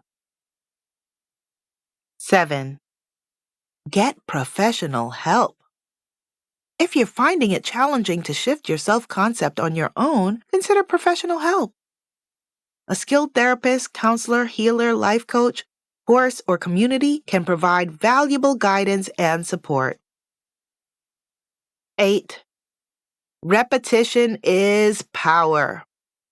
Your brain is designed to form habits through repetition. Regularly revisiting your affirmations, visualizing your ideal self, and acting as if helps your brain to establish new patterns. The more you repeat these behaviors, the more natural they become. Over time, your brain will accept your new self-concept as your reality. Think of it as creating a new groove in your brain that gradually deepens until it becomes your default way of thinking, feeling, and behaving. Exercise. Manifesting through identity mapping. Purpose. To create a visual representation of your desired self-concept and use it as a manifestation tool. Duration: 1 week. Materials needed: a large piece of poster board or paper, markers, pens, or colored pencils, magazines for cutting out images, optional, glue or tape if using magazines, a quiet space for reflection. What to do? 1. Brainstorm your ideal self-concept. Spend 15 minutes jotting down words, phrases, or ideas that represent your ideal self-concept in different aspects of your life: relationships, career, health, spirituality, finances, leisure, etc. 2. Divide the board. Divide your poster board into sections that represent the different areas of your life where you want to improve or transform your self-concept. 3. Build the sections. In each section, write down or glue images that represent the ideal self-concept you wish to embody. This could consist of words of affirmation, pictures of experiences you want to have, or symbols that mean something to you. 4. Add a central image. Place a photo or drawing of yourself in the center of the board, surrounded by your ideal self-concept. This represents the new you that you are manifesting. 5. View the board daily. Spend at least 5 minutes each day looking at your self-concept map. As you look at each section, visualize and feel yourself embodying that ideal self-concept. 6. Affirm and declare your self-concept. After your daily viewing, state out loud, I am effortlessly becoming all that I envision. I am the creator of my life experience. 7. Take action. Again, your book has been completely different. Identify at least Literally, one I've action only you can been take able to daily copy that one aligns with the aspect. new Only one self-concept you're aspect. aiming Everything to else in this embody. book has been different. Write it down and commit to doing it. 8. Reflect. At the end of the week, journal about your experiences. Did your thoughts or actions shift in any way? Did you notice any changes in your external world? Your self-concept decree. I am worthy of my dreams and goals. Today, I am the master of my destiny and the What do you mean? architect of my world. I am not a leaf blown by the whim of the wind. I am the mighty oak standing tall against the storm, unwavering in my conviction, unshakable in my resolve. I am worthy of my dreams and goals. No longer shall I be addicted to self-doubt, the good opinions of others, or fear-based beliefs. Every cell in my body now pulses with courage and confidence. My past does not define me, and my present is my magic carpet. I embrace every challenge as an opportunity to grow, It's just, to it makes shine, the to thrive. technical process faster. That's People all. like me shine. Tell spirit to relax. People It's like just, me win. this I process am worthy be of my long. dreams and goals. Today, I recognize the power within me. I am bold, I am badass, I am unstoppable. Today and every day, I rise and I shine, and so it is. Your self-concept journal questions. What are some beliefs about myself that have held me back? How can I reframe these blocked beliefs into positive, empowering ones? If I was living as the most authentic, empowered version of myself, how would I describe myself? How does my current self-image align with my goals and dreams? The mystery of the subconscious mind. You have it. And if you do not sleep tonight in possession of it, you are not doing what I have told you. Abdullah. Are you aware that you possess a miraculous source of creative energy that can shape your very existence? This incredible gift is your subconscious mind, a part of your mind that you might not be aware of, but it influences every aspect of your being. Abdullah's star pupils, Murphy and Goddard, were both cheerleaders of harnessing our subconscious minds to affect reality. They both taught that your thoughts shape your life, although they approached this idea somewhat differently. In Dr. Murphy's most famous book, The Power of Your Subconscious Mind, he taught that the subconscious mind is a powerful creative force that can be harnessed for self-improvement, health, and success. Murphy proposed that our conscious thoughts, beliefs, and feelings shape the reality produced by our subconscious. He urged people to change their thought patterns and be more positive in order to better their circumstances. Neville believed that everything exists in your imagination, and one should assume the feeling of the wish fulfilled. He taught that reality is created by your imagination, and that by changing your thoughts and mental images, you can change your reality. So, What is your subconscious mind? Imagine an iceberg. The little tip poking out above the water, that's your conscious mind. It's all the thoughts, feelings, and choices you're aware of. But underneath the water, there's a huge part of the iceberg you can't see. That's your subconscious mind. It's a kind of storage room for all your memories, emotions, beliefs, and experiences. Even though you might not see it, it's always there, quietly shaping how you see the world, how you act, and even the life you live. Your subconscious mind absorbs and stores every experience, emotion, and thought you've ever had, acting as a vast, limitless Angel, you always reservoir telling of me your what to personal do. history.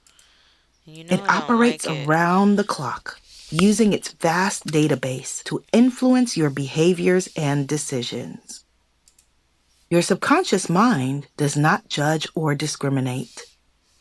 It accepts every thought, What are belief, you doing? and assumption as truth. These mental inputs influence how you perceive and interact with the world, molding your reality. The beliefs and assumptions held in your subconscious mind dictate your attitude, reactions, and your expectations of yourself and others. If you subconsciously believe that you're not good enough or that success is out of your reach, you might find yourself self-sabotaging or shying away from opportunities that could lead to your growth and success. Most of your subconscious beliefs and assumptions were formed during childhood, based on the messages you received from your environment. As you grew up, they became solidified in your subconscious mind and continued to influence your life, often without your conscious awareness. But the good news? These beliefs and assumptions can be changed. Basically, don't believe everything you think. Every thought you have sends a ripple through your subconscious mind, impacting your emotions, behaviors, and overall mental and physical well-being. A consistent pattern of negative thinking can lead to stress, anxiety, and other health issues.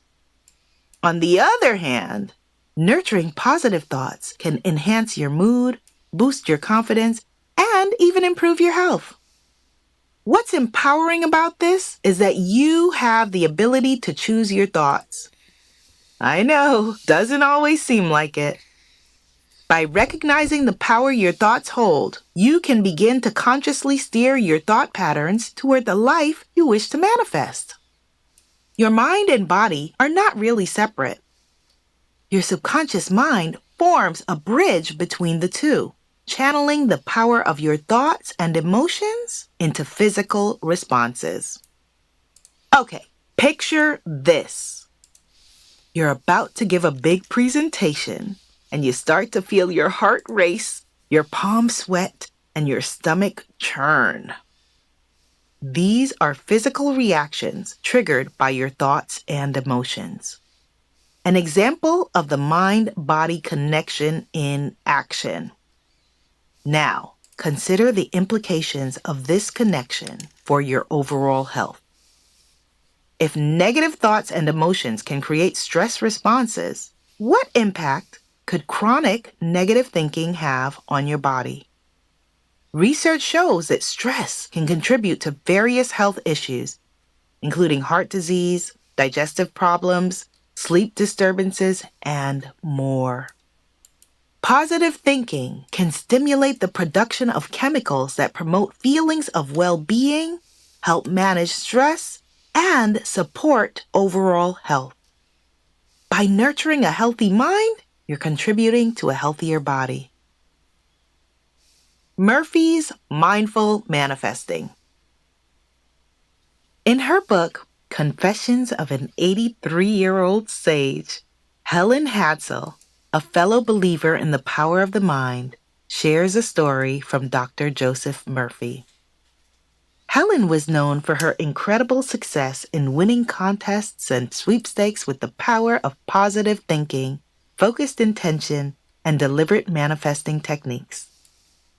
Here's the story Helen shared.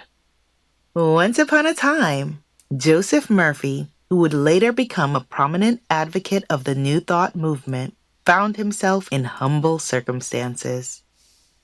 His only source of income came from a local radio station where he composed thought for the day inspirational messages. His modest earnings barely covered his basic needs, but Joseph had grand dreams. He longed for a home with a garden, a water fountain, and a recording studio to produce self-help tapes. For 5 months, 2 weeks, and 3 days, Joseph secluded himself in deep contemplation and visualization. In his mind's eye, he would sit by the water fountain in his dream house and enjoy the serenity. With each meditation, he would add more details to his mental picture of the house. Artwork, carpets, a library, and bedroom overlooking the Hollywood Hills. His thoughts became so vivid that he felt like he could almost touch the objects in his imagined home. Then an attorney knocking on the door brought Joseph out of seclusion.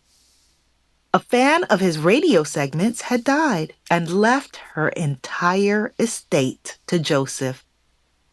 This benefactor, whom Joseph had never met, was deeply moved by his daily radio messages. "Are you ready to see what you just inherited?" the lawyer said as he drove toward Hollywood Hills. Upon his arrival, Joseph realized that it was the exact home he had visualized, down to the smallest detail. I was in total shock. Not that my programming had come to fruition, but it took such a short time. Everything I had programmed for had manifested. I almost blew it after we entered the home and I saw the circular stairs leading to the second floor and asked, "Is there a soundproof room upstairs?" Joseph's description was so clear that the attorney asked, "Have you been here before? How did you know there's a recording studio upstairs?" Joseph explained, "That's been a desire I've had for some time, making tapes of positive affirmations. I found the majority of people have to read or hear something over and over before it sinks in. Listening to tapes repeatedly will help change their mindsets." Joseph's focused visualizations and persistent belief in his dreams imprinted them onto his subconscious, which worked to manifest his desire into the physical world. When the opportunity arose, the mystery of the subconscious mind drew Joseph to the circumstances that matched his internal images. His inner Abdullah was proclaiming, "You are in Barbados." The subconscious mind is always listening. It takes your most dominant thoughts and feelings, as impossible they may seem, and begins to shape your reality to align with them. Practices to use your subconscious mind for healing. Mindful meditation, visualization, and positive affirmations are powerful for shifting the subconscious. You may also want to try subliminal messages. These are messages, words or sounds, presented below the level of conscious awareness, which influence the subconscious mind.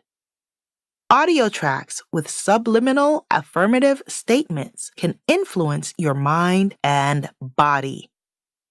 Hypnosis. Hypnosis can help you access the subconscious mind directly for deeper change. It can quiet the conscious mind and open the door to the subconscious, making it more receptive to new ideas and beliefs. I have found hypnosis so helpful in my own growth, transformation, and manifesting that I've been studying it. Emotional Freedom Techniques, EFT, or tapping. EFT is another of my favorites that I use with clients, myself, and my family. This technique involves tapping on specific meridian points while saying specific statements. The goal is to shift energy, reduce negative emotions, and facilitate positive change. Emotional journaling. This practice focuses on exploring and connecting with the emotions tied to your desires. How do you want to feel? Journal about the feelings you would experience when your desire is fulfilled. Not the situation, just your feelings. This practice helps your subconscious mind align with these emotions. Is positive thinking positive? Beyond the stereotypes and spiritual bypassing. In the world of personal development and spirituality, positive thinking gets a bad rap. Some say it's too simplistic, a kind of Pollyanna view that ignores challenges. But let's set the record straight. Genuine positive thinking isn't about putting on rose-colored glasses or avoiding difficulties. It's way more powerful than that. Nobody expects you to be positive all the time. Feeling your feelings is one of the most transformational things you can do. True positive thinking is not about denying hardships or avoiding emotional pain. It's about acknowledging these challenges and choosing to focus on your capacity to overcome them. By feeding your mind with positive thoughts and affirmations, you influence the foundation of your subconscious beliefs and assumptions and shape how you see and interact with the world around you. Now, you might have heard of spiritual bypassing, a term coined by psychologist John Wellwood. Spiritual bypassing uses platitudes to skirt around potentially uncomfortable moments. You know the phrases. Just stay positive, love and light, thoughts and prayers, or everything happens for a reason. These kinds of statements are roadblocks to emotional growth, turning surface positivity into an emotional avoidance strategy. Authentic positive thinking is different. It's a true facilitator, not a barrier for your personal growth. True positive thinking isn't about ignoring problems or feelings. It's a cognitive tool that enables you to maintain an optimistic outlook, empowering you to face challenges head on. As I shared earlier, research backs this up. Positive thinking isn't just some feel-good philosophy. It's a transformative practice that encourages you to confront challenges with self-belief and hope. It doesn't negate your pain or difficulties. It helps you navigate through them. Real positivity is fuel for growth, not a shield to hide behind. Exercise. The 7-Day Manifestation Journaling Challenge. Purpose. To imprint your desire into your subconscious mind and align your thoughts and feelings for quick and effective manifestation. Materials needed. A dedicated journal or notebook. A quiet space. And 15 to 20 minutes of uninterrupted time each day for 1 week. What to do? 1. Choose your desire. Pick one specific thing you'd like to manifest. It could be anything, but try to make it something believable to you, yet challenging. 2. Craft your leading affirmation. Turn your desire into a powerful, positive affirmation in the present tense. For example, if you want a new job, your affirmation could be, I am thriving in my dream job that fulfills and rewards me. 3. Set your space.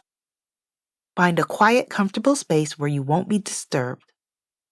Take a few deep breaths to center yourself. 4. Visualize and feel your new circumstances. Close your eyes and vividly visualize living your life with the desire already fulfilled. Engage all your senses and emotions. What do you see, hear, smell, touch, and most importantly, feel? 5. Write it down. Open your eyes and write down your affirmation on the top of your page. Describe your visualization as if you're writing a story. Describe your new life with as much detail as possible, living with your wish fulfilled. Dive deep into the feelings and emotions you'd experience. 6. Repeat the exercise. Do this exercise at the same time every day for 7 days.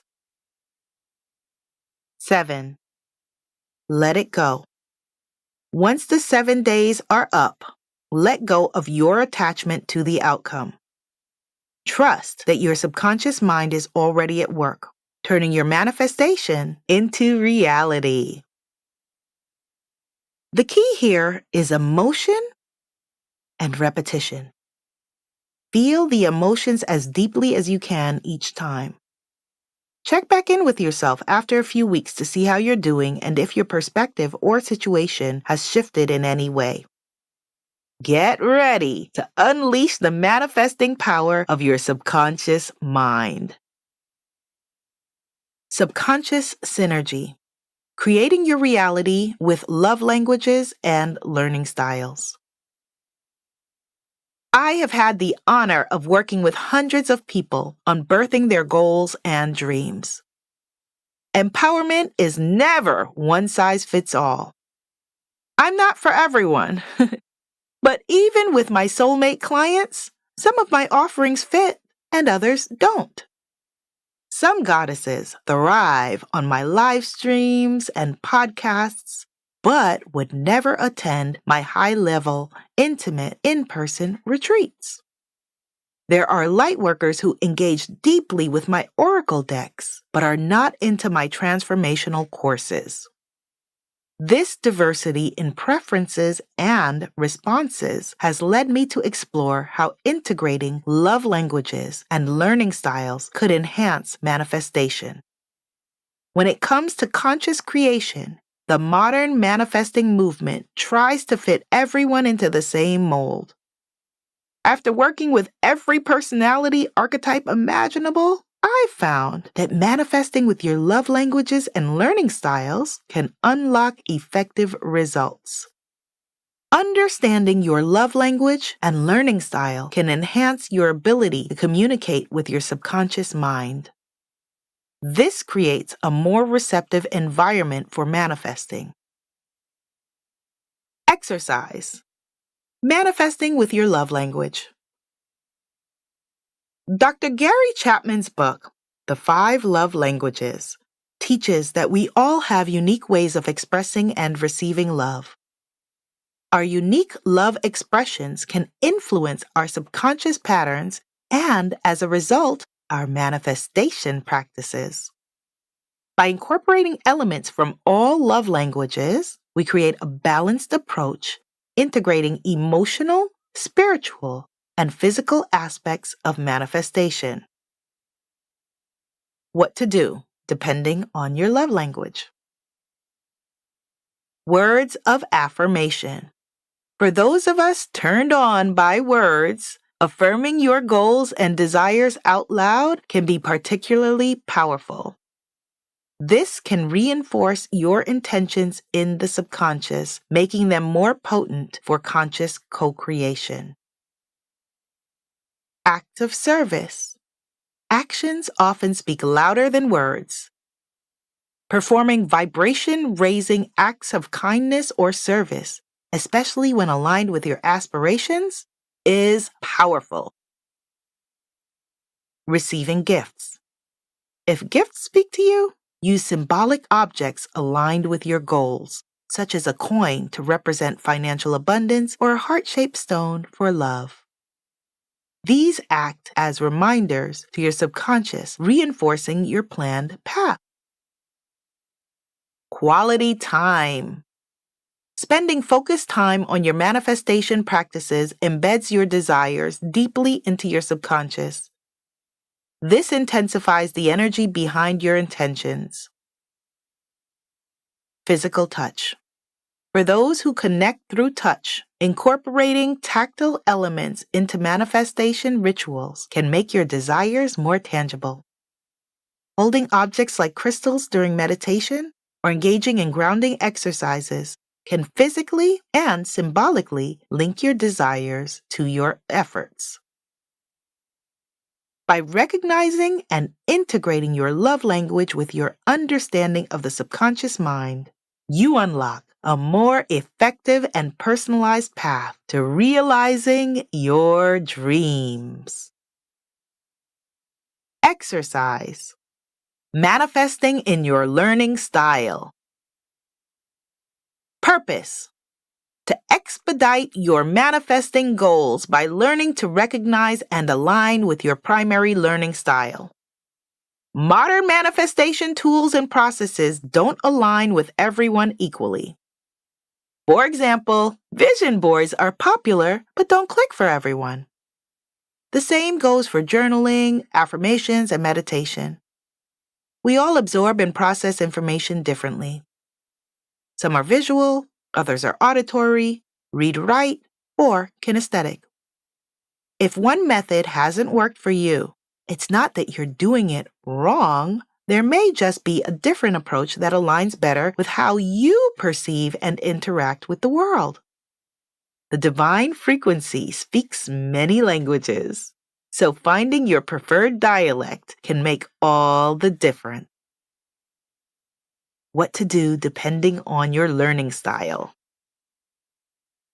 For visual learners, create physical or digital mood and vision boards or immerse yourself in detailed visualizations.